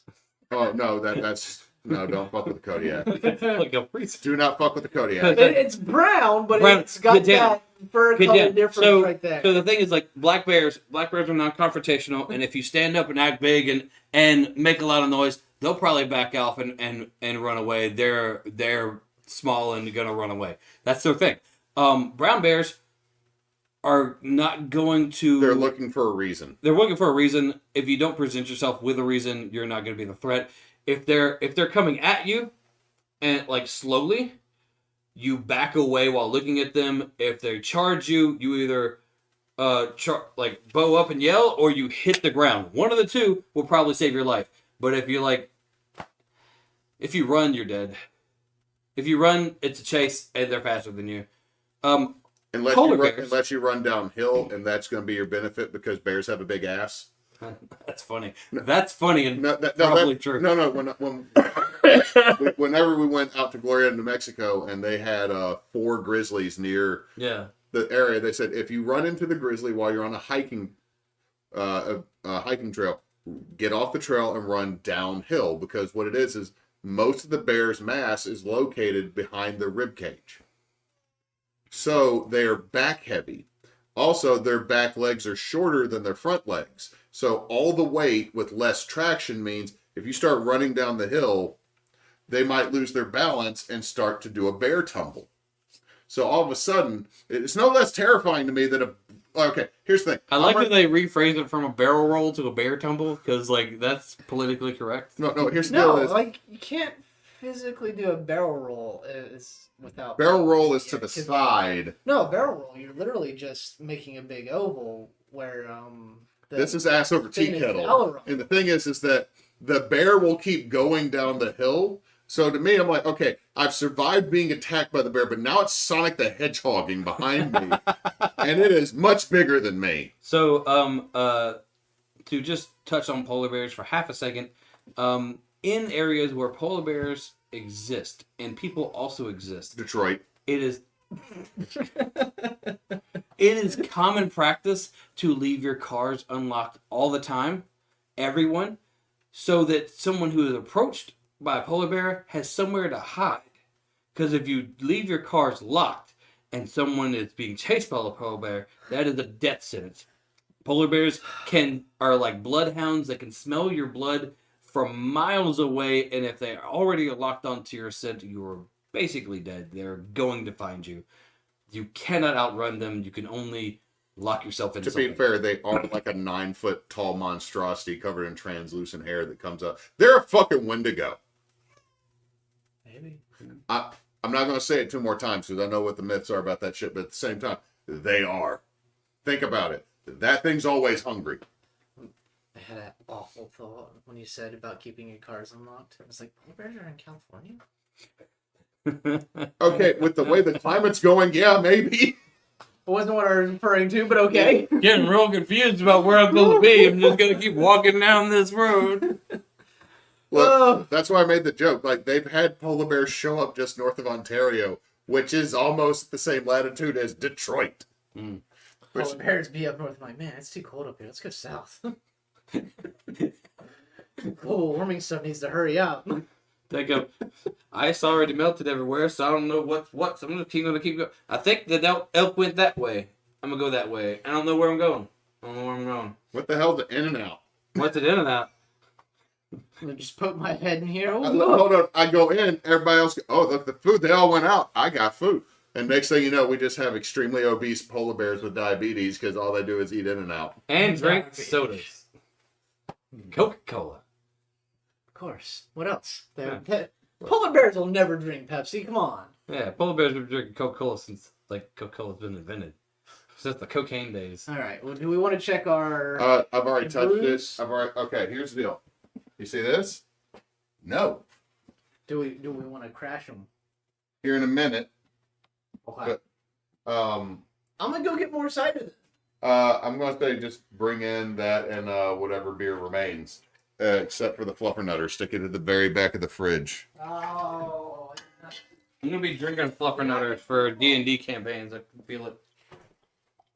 I'm giving you a little bit of this fluffernutter because I took a chunk of it. I was gonna say we break into this cider, but y'all are all more. We bought it. We bought it. I'm not against this flippernutter. It's just one of those. It takes me a while to drink a whole bottle. Okay, here's the deal. This is one that if I got one and like pick your own six, yeah, this is fine. But like a whole 6-pack of this, It's gonna be a while. it's a bit much. Like that, like you know how much I will drink beer. Just like I think you've driven by to drop something off, and I'm mowing the lawn with a beer in my hand because it's summer and it's hot as balls. I walked into the wrong part. I walked inside and I hear hot as ball. I was saying that what happens is that Jed's come by, like the amount that everybody knows that I like beer Yes. is like you see that you live next door Yes. for now. You buying another house? He owns Montana now. Yeah, all of Montana. Yeah, I'm gonna build horse race. Dimsdale Dimmadome. Dim down, dim down. I'm gonna wear a 14-gallon hat. I'm gonna buy you a hat that big. I'm gonna build you a hat that's 14 gallons. And I'm gonna make it mandatory. Anytime something good happens, you gotta have a cat gun, and you gotta shoot it in the air, going yeah. See, one of my favorite D&D moments. I'm kind of down for your Montana. Also, my bedroom ceiling is gonna have a whole lot of holes in the roof. I said cat gun. I didn't catch that part. So I almost said something else, but I really didn't catch that part. one of my favorite things I did in a D&D game is I played a charlatan death cleric, Turt Reynolds. What's the point? fair. I played Turt Reynolds, and I had to have a fake identity. Yeah. So I was Dale Dimmadome of the Icewind Dale Dimmadomes. Because my turtle also got a hold of Jalaxel Landray's hat. Yeah. So I'm sitting there with the most ridiculous hat, and I'm like, all right, so most of the time, Turt sounded like this. A bad Sebastian de Crab. And all of a sudden, I'm Dale Dimmadome of the Icewind Dale Dimmadomes, owner of the Icewind Dimmadome up there in Tin Towns over just off Mare de Walden. We got sporting events. We got the Dimma Donuts. And the first time I did that at the table, someone spit a drink out because they hadn't heard me do any voice other than, that looks so gross. Show it to the camera. That looks like bad gravy. It's low. You gotta go up a little bit more. Higher. There you go. I don't Look know if at you it guys can jiggle. see it. Look at it jiggle. You know? Whoop. Oh, oh, oh. So, The tea bag in the middle of it. Great. Have you- Jeff, have you DM'd a D&D game before? Twice. Mm. I've been a DM twice. The first one was a very, very interesting D&D campaign where we everyone made a character. Everyone made a character, including the DM. All four of us made a character. Then we all passed the character sheet to the left, and then we rolled dice, and the highest was the DM for the first hour. After that, it rotated clockwise. I like this Russian And it roulette was- system. It was so much fun because like I made a character that was dumb, just really, really dumb, and I handed it to a very smart person who always played very smart people, and I was like, you have a negative intelligence, you have a negative wisdom, you've got no smarts, you've got no smarts, you can barely read, if you can read at all. And he was like, well, I would know that honey is a natural like thing to put on wounds. Like, no, you wouldn't. No, you wouldn't. You would think the phrase "rub some dirt on it" is the thing you should do. You don't know jack. But like that was my first. Like, and it was like hour, and then him, and the story kept changing, and it was so much fun. It was a really fun one shot. The second one, very intricate campaign. I worked really hard. I built a giant map, and we lasted 5 sessions, and then like it was like 6 It fell people. apart. There was 6 people in the campaign, and they all fell apart because everyone's schedules were everywhere. But scheduling monster shows up. Oh, it really did. But like, the I real had- Tarrasque shows up. I built my own dungeon with traps and secret passageways and everything in the middle of a dungeon with a beautiful valley, and I was like, it was amazing. And I had pages of what this dungeon was, and then like this scheduling just screwed it all up. So, Evan and Cole, my Yeah. brother-in-laws, are going to be here after Christmas. When you said Evan and Cole, it sounded like a brewery or a company. Evan and Cole. Need to talk to Evan and Cole about opening a distillery now, because Evan and Cole does sound like it would be a good It whiskey just sounds distillery. good. It just sounds good. Like Evan and Cole whiskey, 7-year. Evan and Cole, 10-year. No, Evan and Cole, no, rye. no, you got to do it odd years. Like, just be weird for everybody else. It's like everyone else has a 10-year. We have a 13. Yeah. Evan and Cole, 13-year. Comes in a black bottle with a black label and a black skull on it. Then the next one is we got an 18-year. This one's legal. Evan and Cole, 21 years. He can drink itself. You just give someone an empty bottle.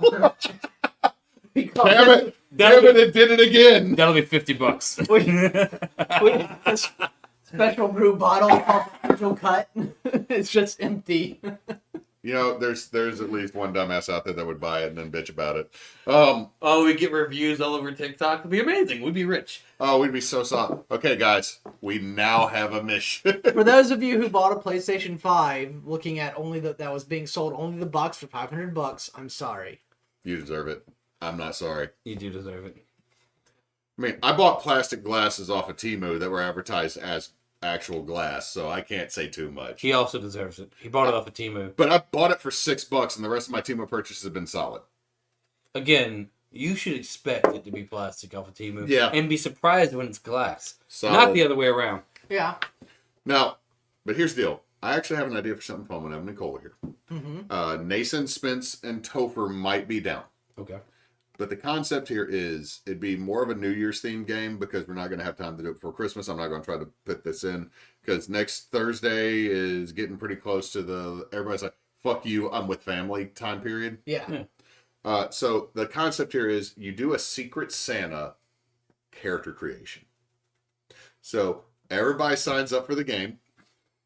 The DM assigns you another player and you build them a character they want to play. You don't be an asshole and give them like Turd McFerguson, the wizard that's Funny name. the wizard that's actually statted to be a barbarian. Yeah. And so the only spell he knows how to do is inflict harm. And it's just chunk rock. See, that would actually be a fun character if you thought about it. Now if We build it. I here's the do deal. want to play a Here's the- character that's like that. Well, here's the deal. If you got the person that would want to play Turd McFerguson, Yeah. you could build them for him. But like, here's the deal. Like, I'd probably get Evan and Cole to build characters for each other because they know each other, or get them to build one for Emily. But the big thing is you build a character the other one wants to play, and we play the most ridiculously dumb one shot. Like the constant yes and. I'm down. I'm down. So No, I'm thinking about putting that together for a live stream for when they're here to be one of the last things we do for Extra Life. I've got so many fun characters built already that like I never have a place to slot in, but I could easily be like, oh no, Hewitt would love this guy. Who's a bard? He's a bard, but he found a wizard's book and now he's convincing everybody with his high charisma that he is a wizard because no one else knows any difference. You gotta have really. Oh yeah, I He's got- brought that one. He's got like really high charisma, but he's got like we're giving him like 1.5 levels in wizard.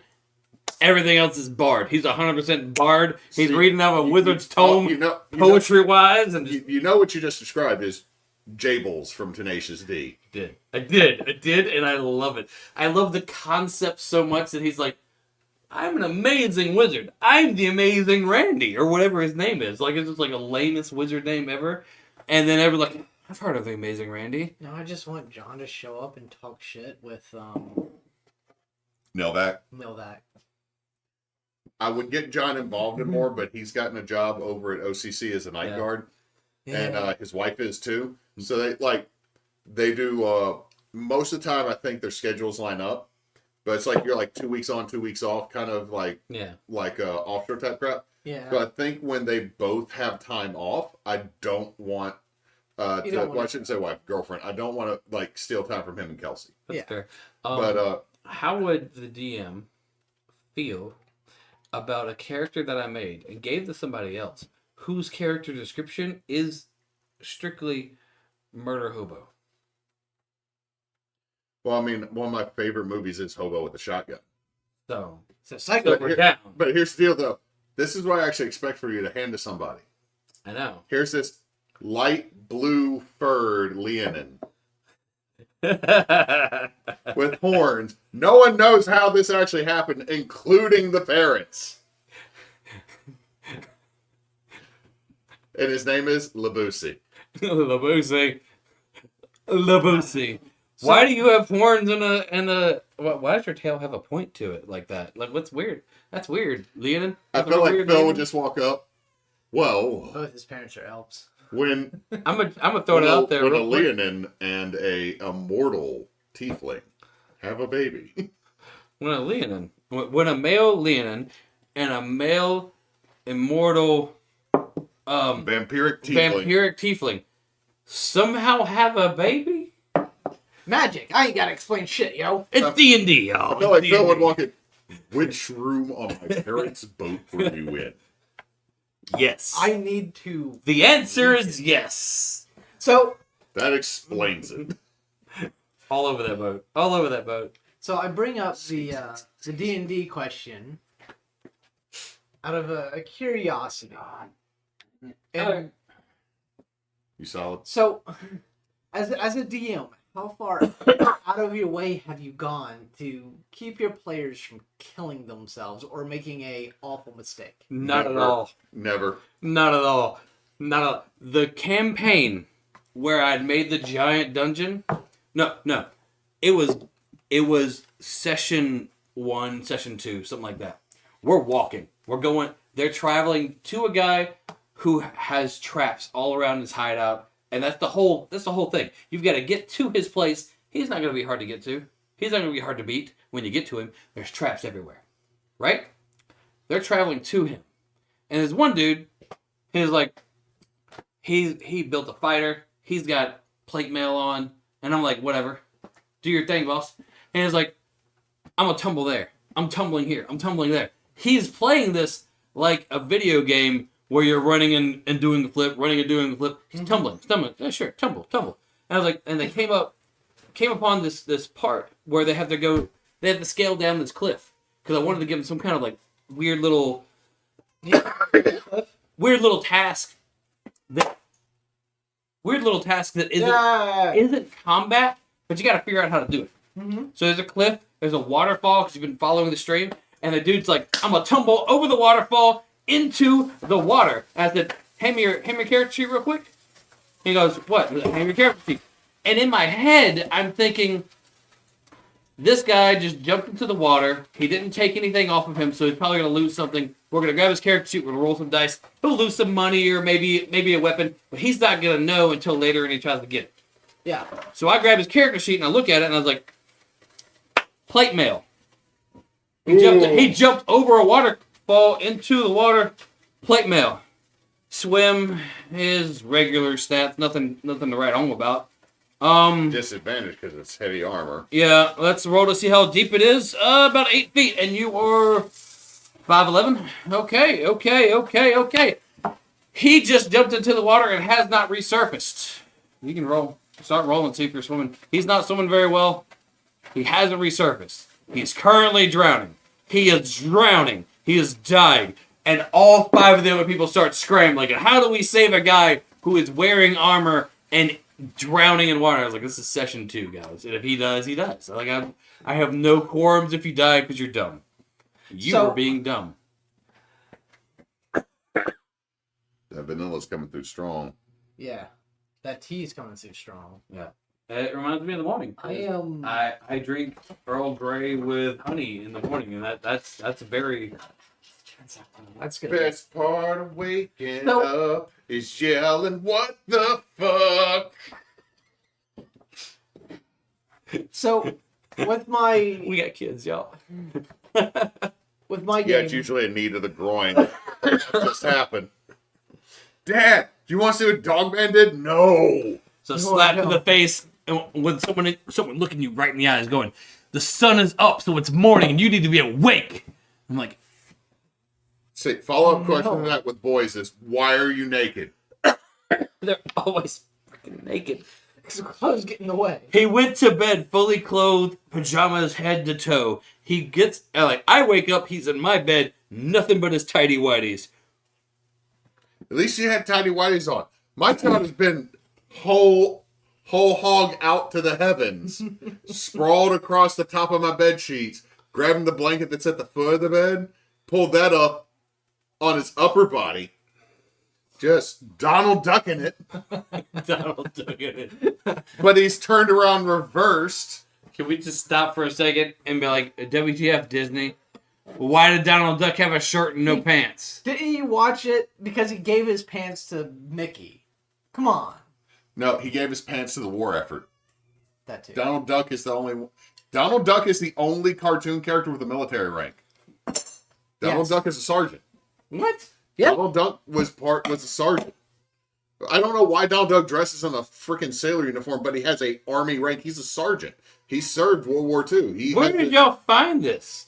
It's out there. The U.S. literally drafted Donald Duck into the military because of the number of cartoons Donald Duck was in to get people to join the army. Like, Mickey was like, I'm a pacifist, everybody. Goofy's like, they wouldn't accept me. They wouldn't. It's probably because, my boyfriend. It's because he was a murderer. But to be fair, he'd huck and do it again. But I'll Donald, do it again. Hey, I can do it again. I'm a murderer. I mean, Pete was disqualified for gout, but so Donald was in, man. Pete would have been disqualified for doubt. Yeah, you know what? Sure. Let's do something with this. Oh, hold on. Let's cut that with that. Ooh. So apple down, apple bottom, jeans, Boots with the fur. The fur.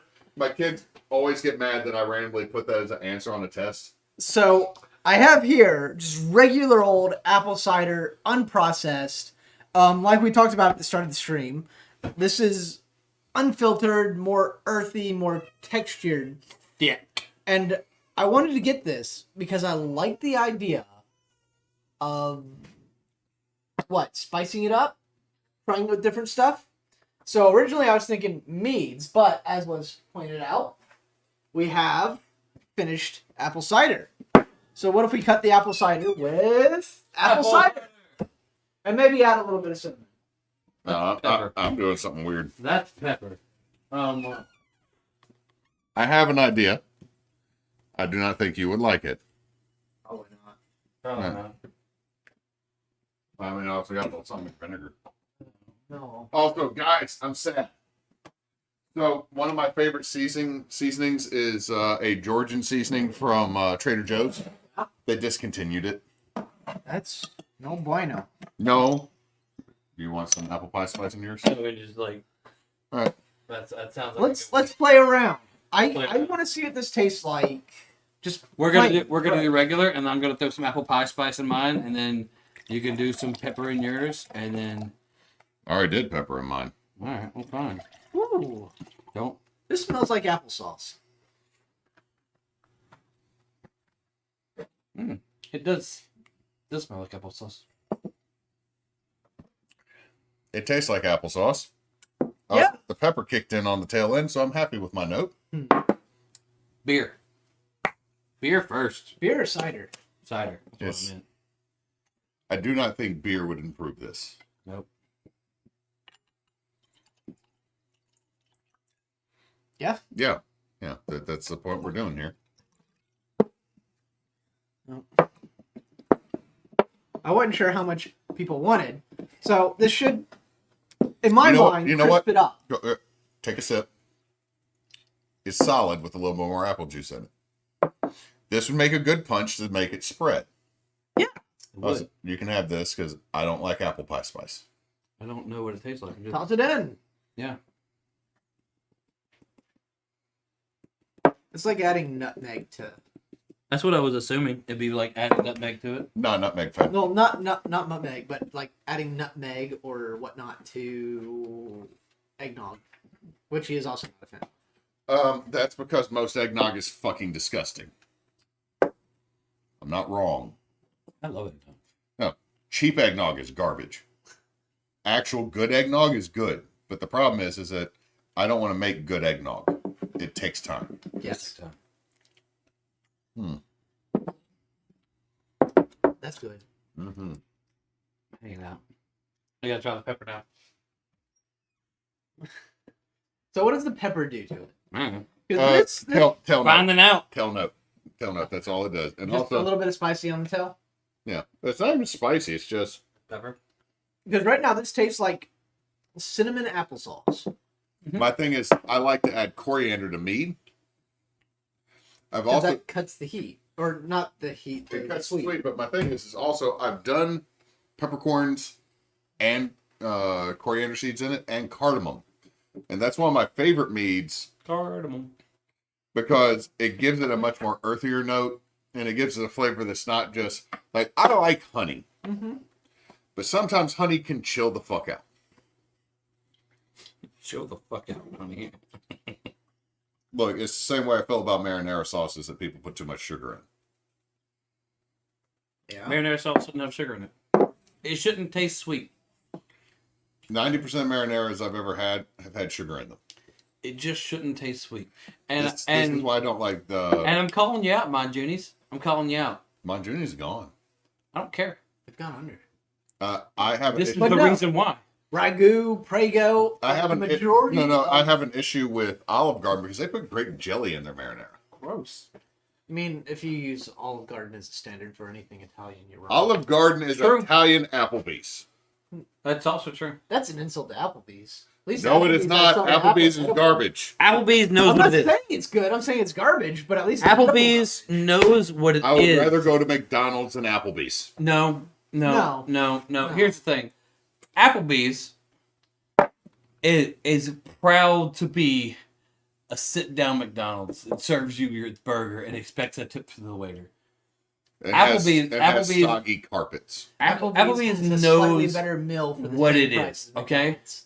Yeah, I said it. I'm not sorry. I'm okay with it. Here's the thing. Applebee's. Okay, let me put this. McDonald's has never given me the shits Applebee's has. Chili's, Southwest Applebee's. Yes. Olive Garden, Italian Applebee's. Red Lobster, seafood Applebee's. Yeah. Everything's just a version of Applebee's. Hold up. Cracker Barrel, Jim Crow Applebee's. Fair statement. with less flavor. With less favor. Now look. I understand Jed has issues with Applebee's. I mean, not Applebee's, but with the Cracker Barrel. This is the only reason that I will give Cracker Barrel the time of day. Is no matter which interstate I'm on, my entire family eats for $30. Here's the thing. Growing up, Cracker Barrel was where my grandfather always stopped at every road trip. Every time we went on the vacation, and Clean it was bathrooms. my grandfather and grandmother were with us, we would stop at Cracker Barrel because it was food that he knew he liked and clean bathrooms. That's all he wanted. He just wanted, like, I want to sit in a rocking chair. I want to eat food I know I'm going to like. I want a clean bathroom. I'm going to get back on the road. That was his thing. That is not a reason to subject my family, my current family, Yes. to what Applebee's makes them feel. That being said, That's very much the West Monroe. It is very much the West Monroe Cracker Barrel. what I hate about Cracker Barrel is that it presents itself as Southern food without the flavor of Southern food. They don't And spice that's what the kills okra. me. Like you have all the main dish. You have all the dishes. The words are there. The main ingredients are there. But all the seasoning that you should put on it is left out. What goes in okra breading? Stop you right there. I want to clarify on something. You said flavor. Yeah. There should be a question mark behind that. No, it's an asterisk. Flavor? Okay, no, it's an asterisk because The flavor? it's an asterisk because there's a footnote. No, No, there is no footnote. No. The reason I said there's a footnote is there is flavor, but it never went to Flavor Town. It also never went on the other side of the tracks. Oh god. Be fair. This is Flavor Town well protected. He does. That's no. That's unlocked. That's apparently because he decided to build a border wall at Flavor Town. Woo! Anyway, I have seen the picture of the Guy Fieri clan defending Flavor Town in like 1203. to be fair, All of them had frosted tips. Yes. yeah, it's part. They were all shirtless, wearing plaid pants. They had dogs, and they were running at the invaders, screaming something about Flavor Town. God, this just makes me think of Daytona Beach in the early 90s. Oh, no. Or, yesterday. Because They the don't tone has change. not changed a whole lot. But here's the deal: it's like here's my thing: is when you bread okra. Yeah. Like, if you give me fried okra, okay. If I'm in goddamn Missouri and I get fried okra, Pass. I'm no. impressed. Here's the thing. They have okra. I'm happy. I'm happy because I'm impressed you have it, but also I'm going to pass. No, I here's don't the thing, trust that you did it right. no, because here's the thing. I eat it as a status thing. Because everybody else in that room goes, Did you fry this with flour? no. Everybody like I eat that, and everybody else in the room is looking at me going, he's eating that, and I'm like, yes. I come from the land of the South. We eat the things that you think are garbage because we're poor. And we found a way to make them taste good. These things that crawl ass backwards out of the mud that everyone else out here go, that's garbage, that's a bug. We eat it. By the pound. And you just watch Louisianians go as if they're in little nightmares at the tables. Any case, I eat it because they have fried okra up there. And then when I get to a restaurant, especially in Illinois or Indiana, they go, we have fried okra. I bet. And I'll eat it because then, like, most people are there, I can't believe that's so slimy. And I'm like, Shouldn't be. It's like going up north and to a how restaurant many of that's y'all know gonna what have to chitlins go. are? And I feel like if I say chitlins up there, it's a 5. Hold on, is my wife about to talk shit on me? Chitterlings. My wife's talking shit on me from the other room, going, shut the fuck up. Any case, the thing is when you make fried okra, in the cornmeal is pepper, paprika, and chili powder, and maybe garlic powder, depending on if you got friends that have an alum allergy or not. Garlic powder goes in everything. Yeah. Yes, but you have It's friends a with. trinity. No, but the problem is if you have a friend with an alum allergy, you can't add garlic, Yeah. which means they can't eat the okra, and then you feel They bad. just don't eat okra. Like You that's feel bad that they just eat nothing. But like one of my favorite things is At I least in made the South. spicy okra because I put way too much chili powder and cayenne powder into it. Yeah. And that was the best okra I made. So you made normal okra. this No. this is one of the normal things- Okra doesn't have cayenne. Here's the thing. In my biracial family, I have leveled up my whiteness into a position to where I can cook for events and holidays. But I cook specific things that I have been approved to cook, and You don't make potato salad. I don't make potato salad. I don't make okra. I don't make vegetables at all. I smoke meats because I'm good at smoking the meats, and they just like let me have the smoked meat section, and I'm gonna do stuff like over there. But I know it's cornmeal. I know that. I know that you gotta have specific spices. I'm down for that. Like if you'd have told me, hey Jed, can you make this? I would have made it exactly how you said it, because that sounds exactly like what I put in just about everything. What's this? What we doing? I want you to taste that meat. I got it off the pinky.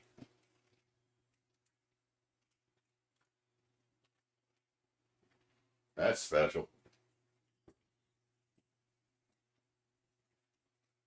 Oh, that's delightful. That's fucking good. That's delightful. Did we do something good? Like something really freaking good? See, wife was with baby, and Oh my god. Bosh just ran. Hey, man, it's Oh my. Bosh! He's outside. Go get him. It's my spoon. I licked it. Whatever. I ain't afraid of nobody's cooties. Bosh! Son of a bitch. That's good.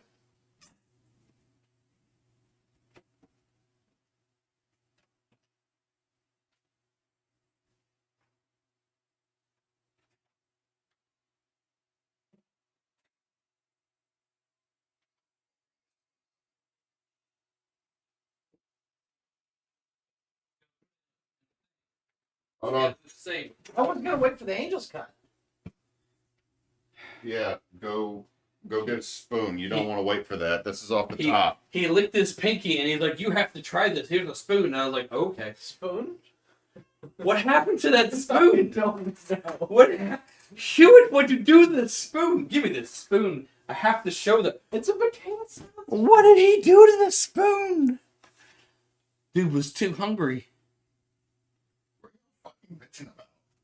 What did you do to the spoon? That's a Brew spoon, you spoon. You never seen a Brew spoon? It's got a flat bottom so you can scrape the pond. You got a flat bottom to scrape flans. I do not have a flat bottom, sir. I am full figured and curvy. All right, so that's good. That's Yes. beautiful. It's not spring, but it's good. It's No, beautiful. Give us some time. It's Give gonna us some mellow time. out. It doesn't have the orange in it yet. That's true. That's gonna mellow out. Oh shit.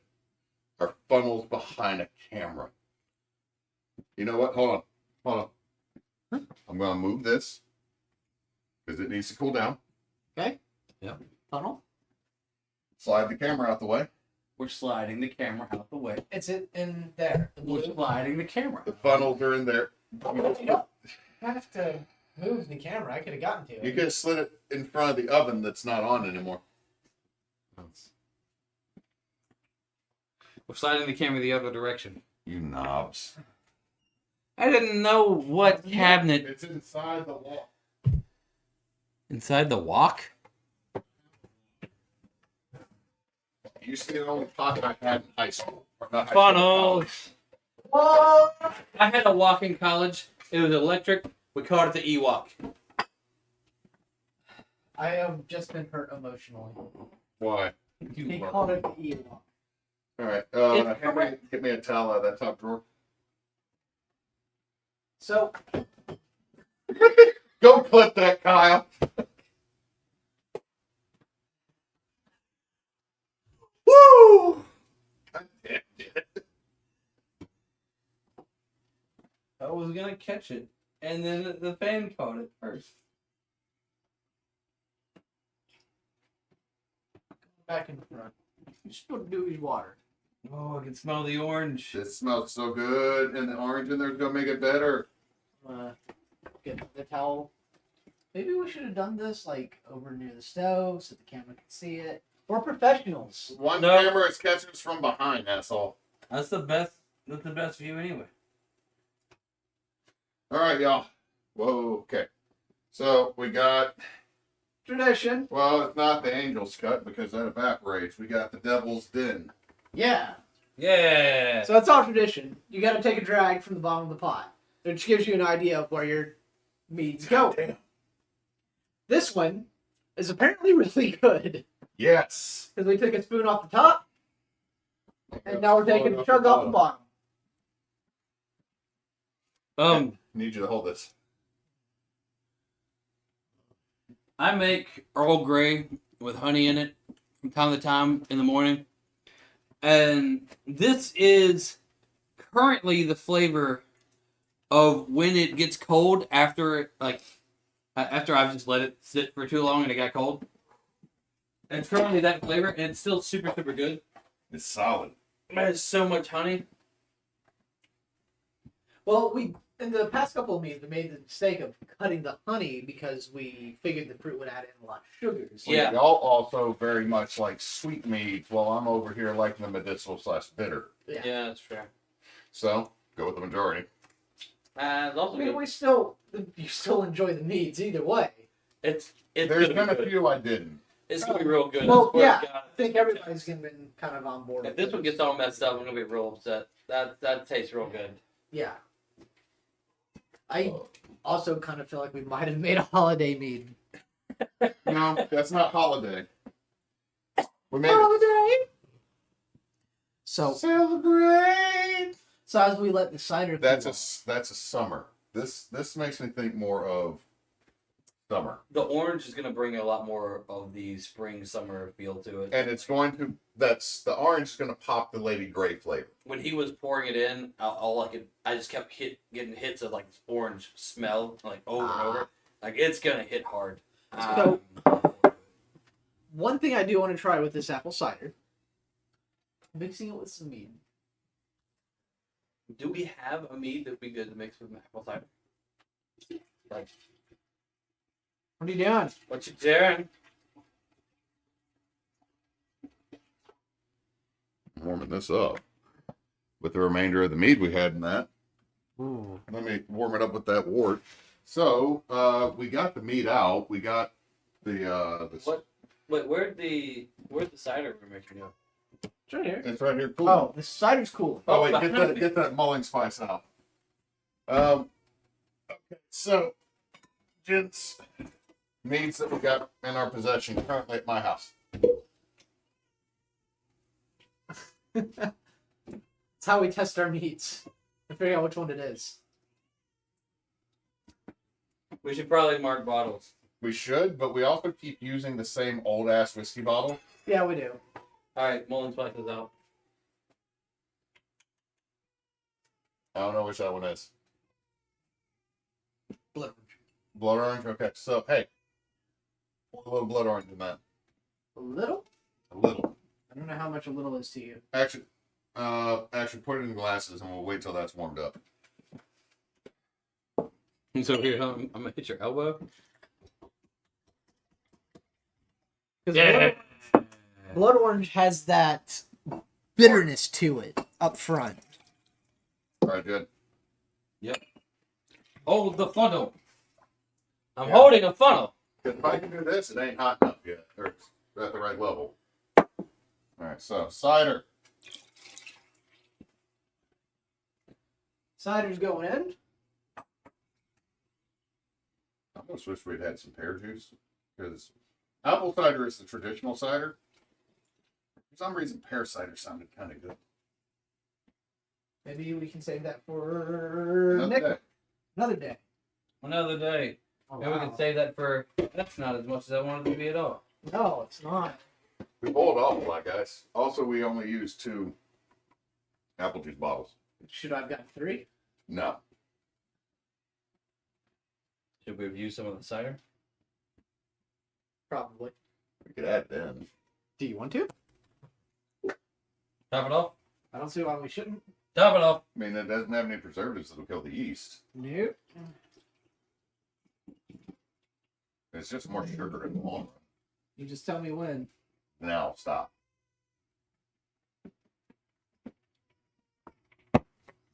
So we can skip a step with the apple cider. Yep. Because it's already apple cider. Yep. No, this is spiced apple juice. We're about to make cider. Yeah. So, actually, the apple juice isn't spiced. It just says not from concentrated apple juice. It shouldn't have had anything to it. Because here in the U.S., if you have more than one ingredient, you have to list it. Hmm. And you list it in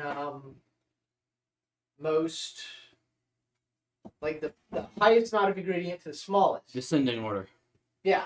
So I actually learned that today was when some products say less than another brand, all they really have to do is just be like a minor amount less. Yeah. And they can claim that. Be a fraction of a fraction. Fine. They can also Technically still true. like It's already in there. it's already in there. You already put meat in there? Yeah, Yeah. that's what's in there. Okay, well, I'm putting this up. I was like, did you already pour beer? What? No, No. this is mead. So it's like with the Nature Valley oat and honey bars, Yeah. they make you think there's a lot of honey in there. But when in all actuality, it's maybe less than 1/16 of that is honey, quote unquote. You got other sugars and oils in there, but the majority of it is in fact oats. Yeah.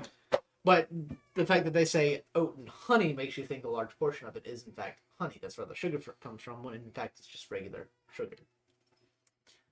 Also, I learned something fun recently because I bought the wrong honey at my house.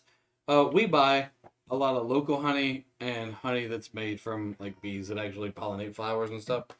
And I bought the cheapest honey available last time I was at the store because I was just told to grab honey. So I grabbed the honey.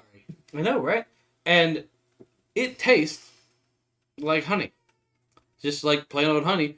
But the honey that's made the cheapest way is just made with bees that drink a lot of sugar water and don't actually pollinate flowers or get and do anything. And the best medicinal purpose of honey is the fact that they've pollinated flowers that are in your region, and so it helps your allergies.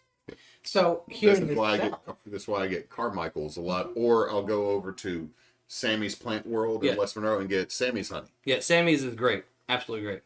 why did I do that? Oh. So here in the South, we actually we have a lot of clovers, so a lot of our honey is clover honey. Yeah. But there is a lot of different.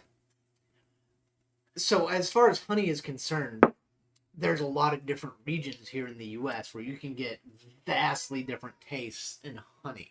Yeah. So if you go to Mesquite northern honey is a whole thing, it's Arkansas, good. you can get some pretty fantastically tasting honey. There's also Like the muscadine.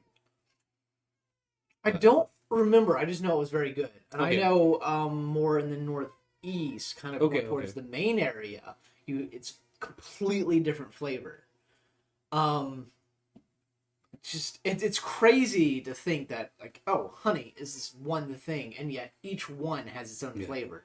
It's like barbecue on steroids. How about We that? have In a very 6 or 7 technical different types of barbecue. 100%. In honey, it's this in a huge very array. technical definition, it is just this different type of sugar that's made by bees that we harvest. we But go. if Bring you your let glasses. them do the things they're supposed to do, and you let them pollinate flowers and fly around, then it's gonna taste differently based off of where you are. Put my glass in. Hold on a second. So my ladle is probably. Oh wait, it's covered in gravy and shit. is it? I can fix that. Where is it? It's in the dishwasher. Oh, Oh. I can fix that. I know fix. I mean, you could get it out and rinse it. I mean, it's just sitting in there. Right now, I'm doing that shit with spoons. This is agonizing to watch. Making a mess because your dishwasher has. There. Where is it? There it is. Right, want that off. Let me just throw this towel in the air before I use it because I'm a stylish son of a gun. I like how you did it, and then the look on your face was, well, shit. That's exactly what happened. I toss things in the air all the time. I pull up my wallet, the flap it in the store, toss it in the air, catch it with this hand. Why? Don't know why. Just always have. I did that with a towel, tossed it in the air, and the fans were like, "It goes that way," and I was like, You know, you didn't check for that trap there, Jed. I didn't check for the trap. No. Kyle's gonna get that clean right when I'm done. Yep. I'm a clean freak. When it comes to washing dishes, I want it done right. Hello, Sounds very accusatory. and welcome to I another keep edition them all. of Because she'll just put Jed's some soap on there, run it under the water, and call it Secret good. Hour, where I speak to you about things No. that no one else knows about. I'm just gonna All right, have a everybody fun bring your cups back conversation. over, so now that I got a ladle. that they're not gonna find out about until later when they're actually doing editing and whatnot. It's gonna be great. Today we're gonna talk about ferrets. Jed, What? Talking about ferrets? What? What's up? bring your cup over here. I now have a ladle. Oh, okay. The mammal noodles? That's an otter. Because noodles go in soup. Ferrets going to macaroni. No. Ferrets going macaroni. What? YouTube suggested to me video of ferrets. Drink. And they're in macaroni playing fun or having fun. Cheers. We did something right. We did something. We did something right. That's good. Hold on a second. That's like a hug. Hmm. That needs something. Pepper. Just Do it. get it. You ever think about like what you want in your drink to finish it?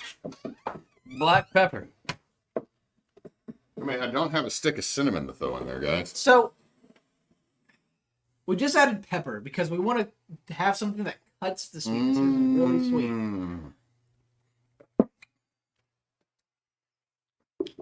What do you think? Did I do right?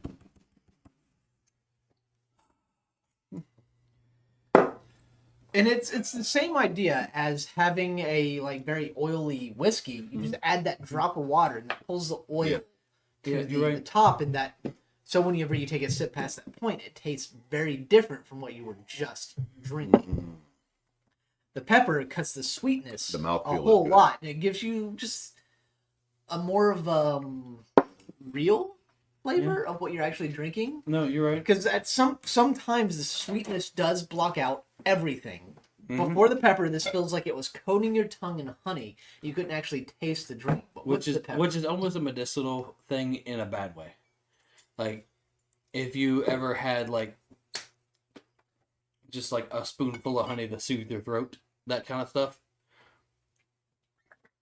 Or if your significant other or you yourself are into his experiment. oils and whatnot, and you put that in your honey, it's medicinal in a I weird want to way. know what you're experimenting with. I'm getting Emily a cup. Oh, you gonna put some pepper in there, or just let her have it? I'm gonna give him some pepper in there because the pepper breaks something in it in a good way. Mm-hmm. So I could see myself drinking this, sitting in front of the fire on a cold night, looking at a Christmas tree, and it's like snowing outside or something. A stick of peppermint in this. Yeah, I could see a candy cane or something like that That's too too. far for me, but only because I don't want mint. I want to taste. You just this. farted in front of the camera. I want you to know that.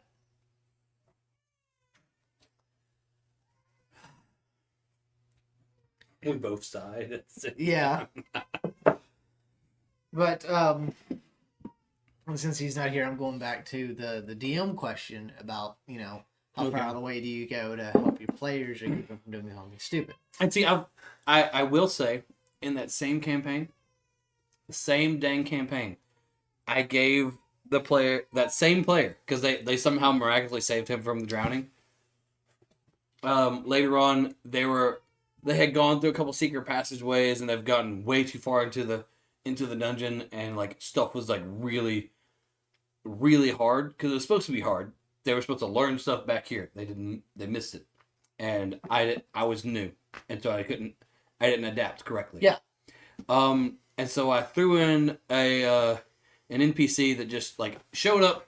Said, "Hey man, y'all need to go talk to this guy." I was like, he literally gave them a good direction, and then he ran away. And the same guy said, "I'm gonna shoot him in the kneecap with my bow and arrow to stop him from running away." And I was like, "All right, roll." And basically, if he crit, he hit. Like everything else in my mind was like, "There's no way." And he crits. And I was like, "You know what? It's back in the day. Roll to confirm." He confirmed the crit. And like, okay, sure, cool.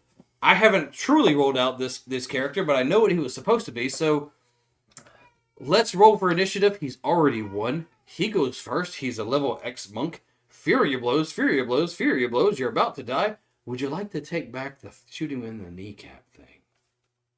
And he did. And we rewound for a little bit, because I just wanted you guys to not go towards the dragons, and to go towards the old person who's going to give you magical weapons before you go to the dragons. That's all I wanted. Like I had a system. So, Two he's got notes. something to say. 2 notes on this. Actually, 3 notes. 1, this has to be warm. If this was cold, it'd be gross. Fair.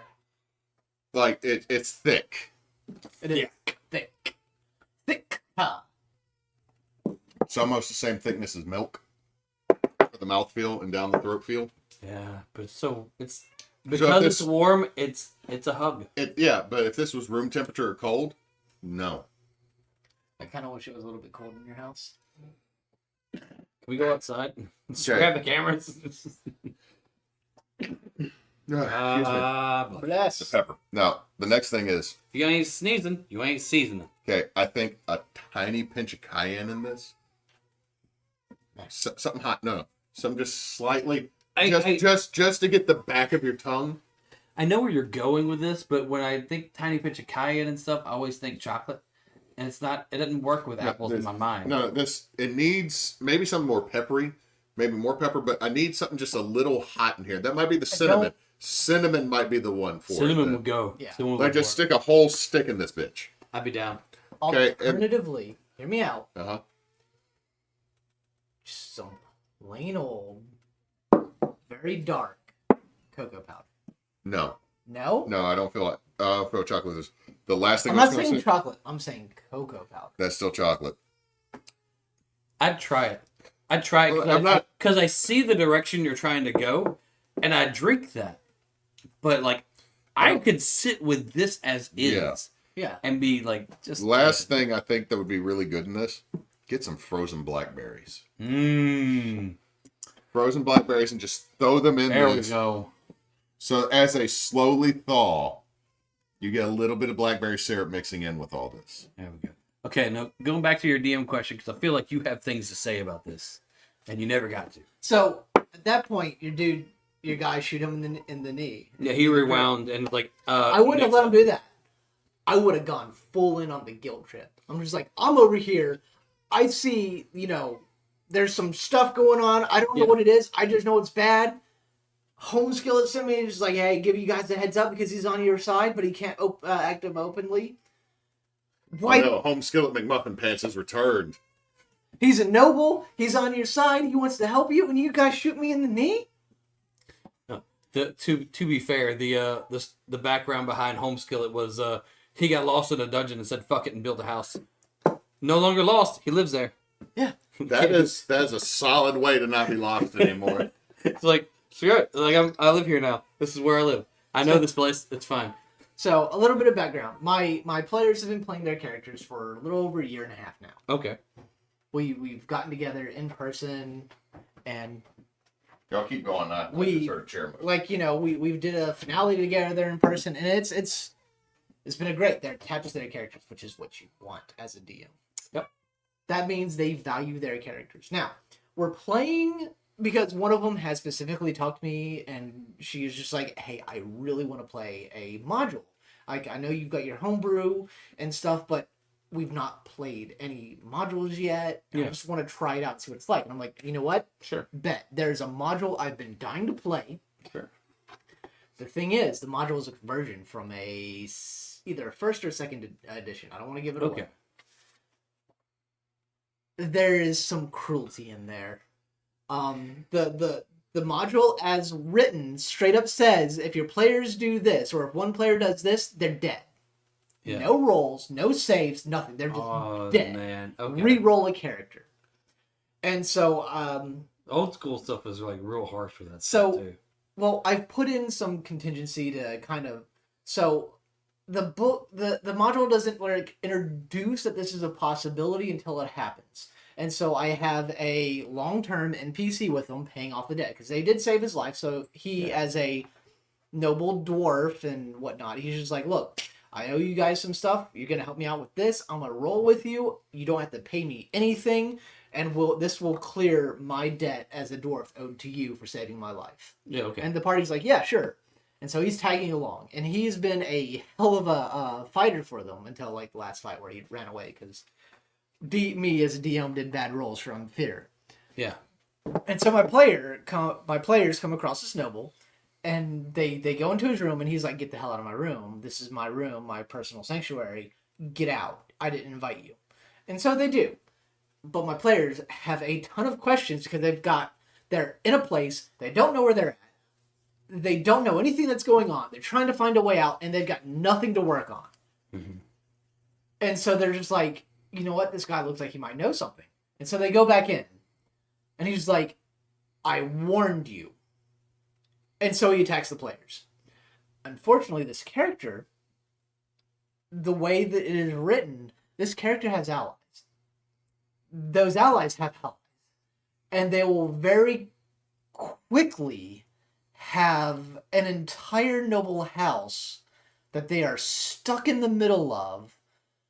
So my characters are basically toys for the nobles to use to kind of one up each other and do noble games and cause issues for their siblings or cousins and uncles and whatnot.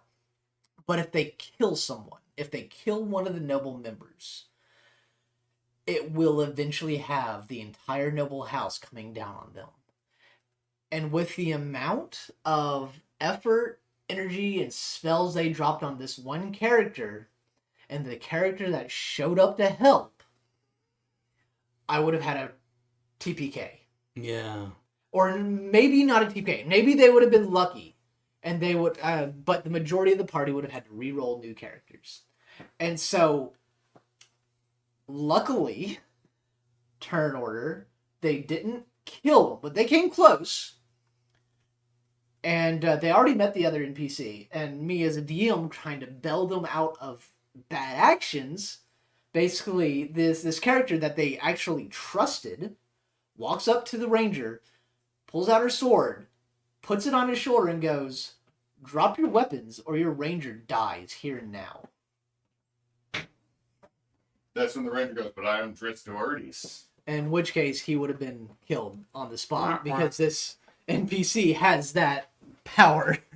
Like they fought this character as a friendly duel, and she had a a practice greatsword, or not greatsword, a practice longsword, so damage is significantly reduced. She's wearing sparring armor, and so her AC is significantly reduced. And I described her as like, she's not wearing the practice equipment. She's showing up with chainmail. She is in full battle gear, and she draws a gold encrusted longsword, gleaming in the light of the torches. The background of the dwarf smith in my brain. Lad, gold is not actually structured better, and it's so gold encrusted. Gold encrusted? Okay, so apparently they covered this thing and deep fried it like okra. Let me tell you right now. She showed up as if she was fighting for the honor of something. And you don't fuck around. So the worst thing is, they thought she was coming to help them out till that very moment. We did something right with that too. Yeah? Yeah. Put in carboy with some yeast. We don't have another carboy. How much is in there? Enough for a cup. Oh. We got We got the smaller ones. It was a good idea. But if there's not enough in there. Hold on, we can probably fix this. Go see if we got a growler that has a mouth wide enough for a airlock. You have sawdust all over you. Alright. You went to my shed. I mean, yeah. You bought something. So. Yeah, I guess. So here's let me pitch this to you, Jed, for the spring session I'm thinking of. What's up? Here's the. I'm not seeing another airlock. Let me get this, man.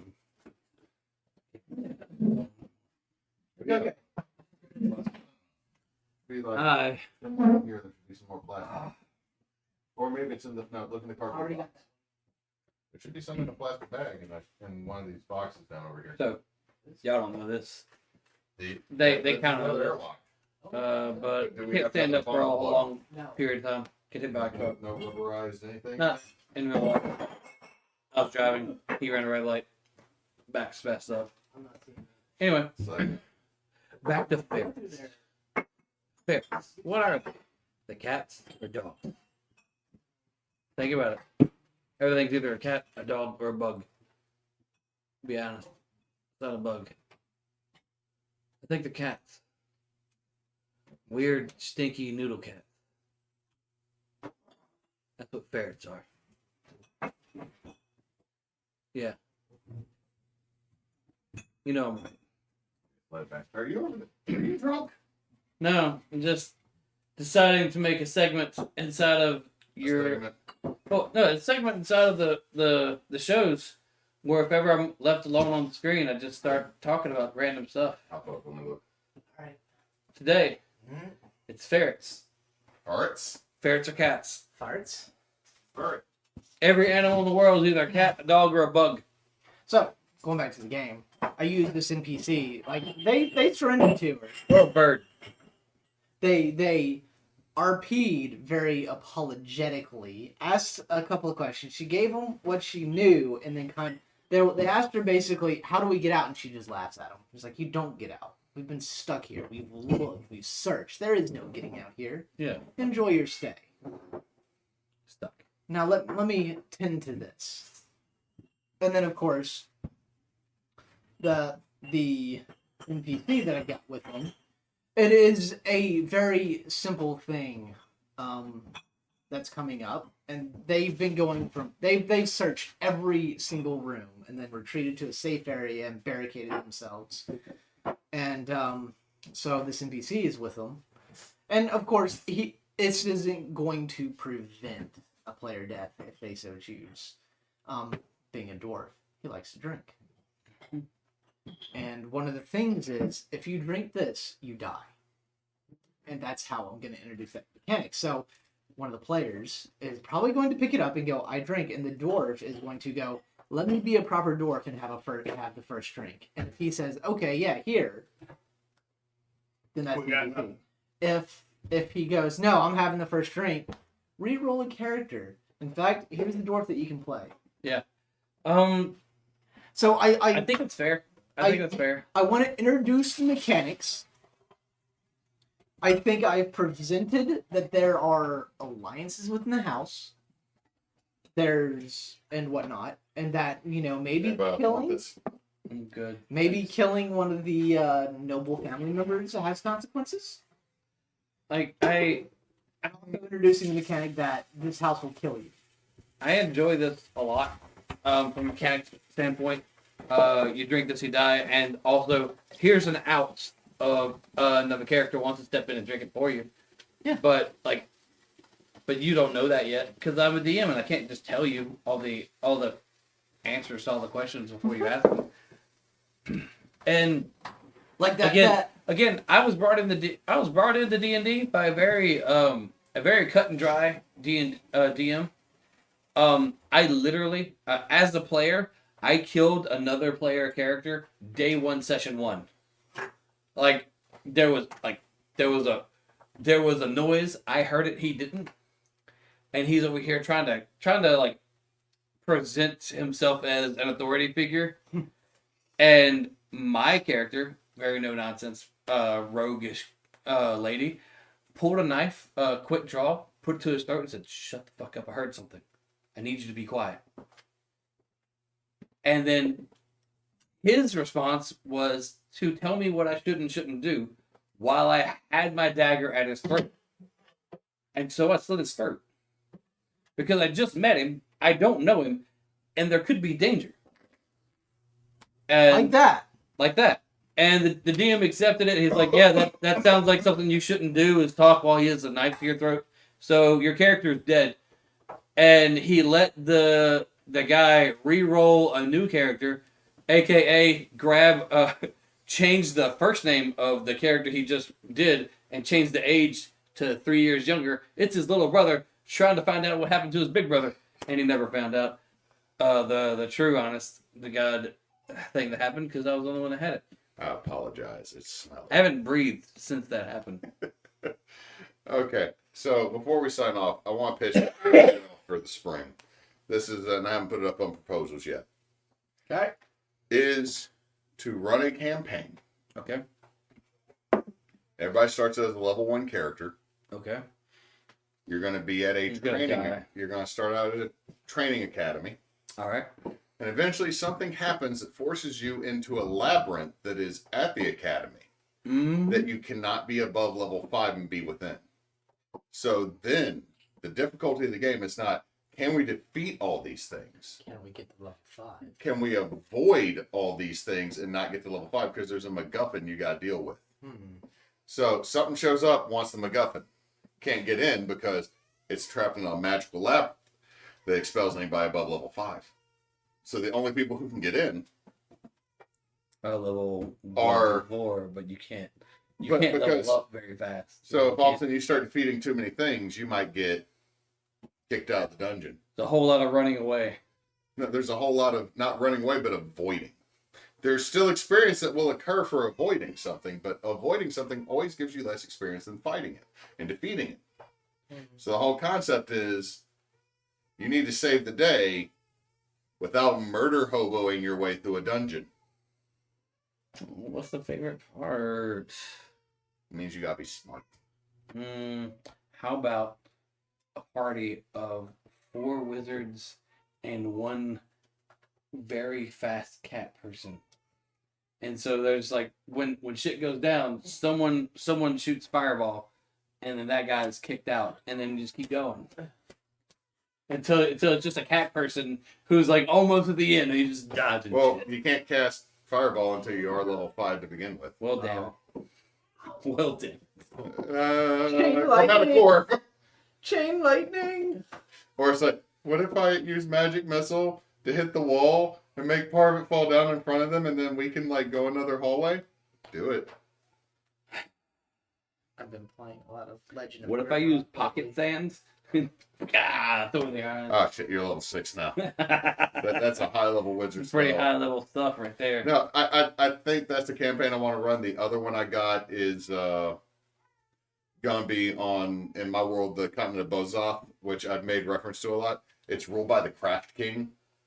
So all the continent of Bozoth is basically cities that have guilds, and the most powerful guild in the city runs it. So it's more like a collection of city-states, but they elect a Craft King. So whichever guild can get the most votes, their highest ranking member becomes the Craft King. So it is a monarchy, but it's more of like a meritocracy / vote way to get there. So there's no hereditary lineage. And y'all are sent out to get resources for the guild initially, and then it just snowballs from there. That sounds like fun. I've wanted to have Bozoth for a while because I have 4 continents on my world that actually have lore, and most of it's written by the players as we're going through it. Anyway, Reminds me a lot of Ravnica, if you know anything about Magic the Gathering. wee bit, but I'm not getting into the crack addiction. Claire wants us to. I support people playing Magic online and streaming it. I ain't gonna do it because I've broken that habit 3 times. I don't need the hits. Don't get into it. The treadmill is impossible to keep up with. The only card I want is the one that has caused people to rage quit. And Wizards doesn't respect you as a player. No, They don't, but I'm in it. I'm in it. I want one card. I'm juicing. I want one card from the Lord of the Rings set, and that is Hot Boy with Dreads Aragorn. That's true. He's pretty hot boy with dreads. So it's Idris Elba as Aragorn with Arwen at their marriage, and the number of people who rage quit over Black Aragorn made me go, I have found the one thing from this Magic the Gathering set I would buy. I just want to see Superman as Oleron whenever we decide to do Superman is who? Oleron. He is a African god, like the head of one of the main African pantheons. And I just want to see Superman is playing Oleron. Just so people will rage quit? Mm-hmm. I support this theory. I'm down. I'm down. I mean, if you want to go one way with it, go the other too. I'm just saying, like, how can a god get a tan? He's a god, so therefore he could be white. Yeah. I'm over here going to get a drink now. I don't know how to calculate this one. Wow. I think that's a good note to end it on. Actually, we've got our cider and we've got our mead duns. We got both, and hey, by the way, we've already got carbonation within the airlocks, so that's a good Oh sign. yeah. No, We shit. got to play around with some like non-alcoholic apple cider and try. we some made new a stuff. beverage we need. Oh, we can't because we don't have that mead anymore. But however, warming up that cider with throw the Angry Orchard in it. Yeah, that was good. That was We good. need to do that and have our kids play. You and I just have that. We need to drink and watch kids play. Yeah. Let the wives go out and do something awesome. And we're watching the kids, aka drinking in the backyard. No. It's cold. We're in here watching something on the TV and just letting the kids destroy and throw toys everywhere. Yeah. And just consider it a solid day. That's accurate. That's accurate. Get AJ in on this. Oh Christ, that's accurate. We Yeah. need to get him out the house. Anyway, thank you all for watching. We'll let you know how this goes here in a couple months.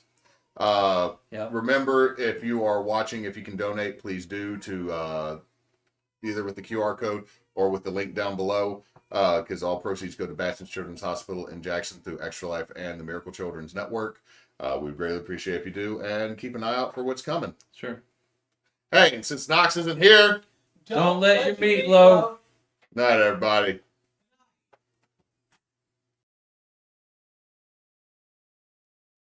Thank you for tuning in to another Bonus Roundtable podcast brought to you by Team Bonus Action. If you'd like to find more out about us, you can go to our website at teambonusaction.com, or you can check us out on Facebook, Twitch, and YouTube as Team Bonus Action, or on Twitter at bonus_team. And since Knox is not here, don't let your meatloaf.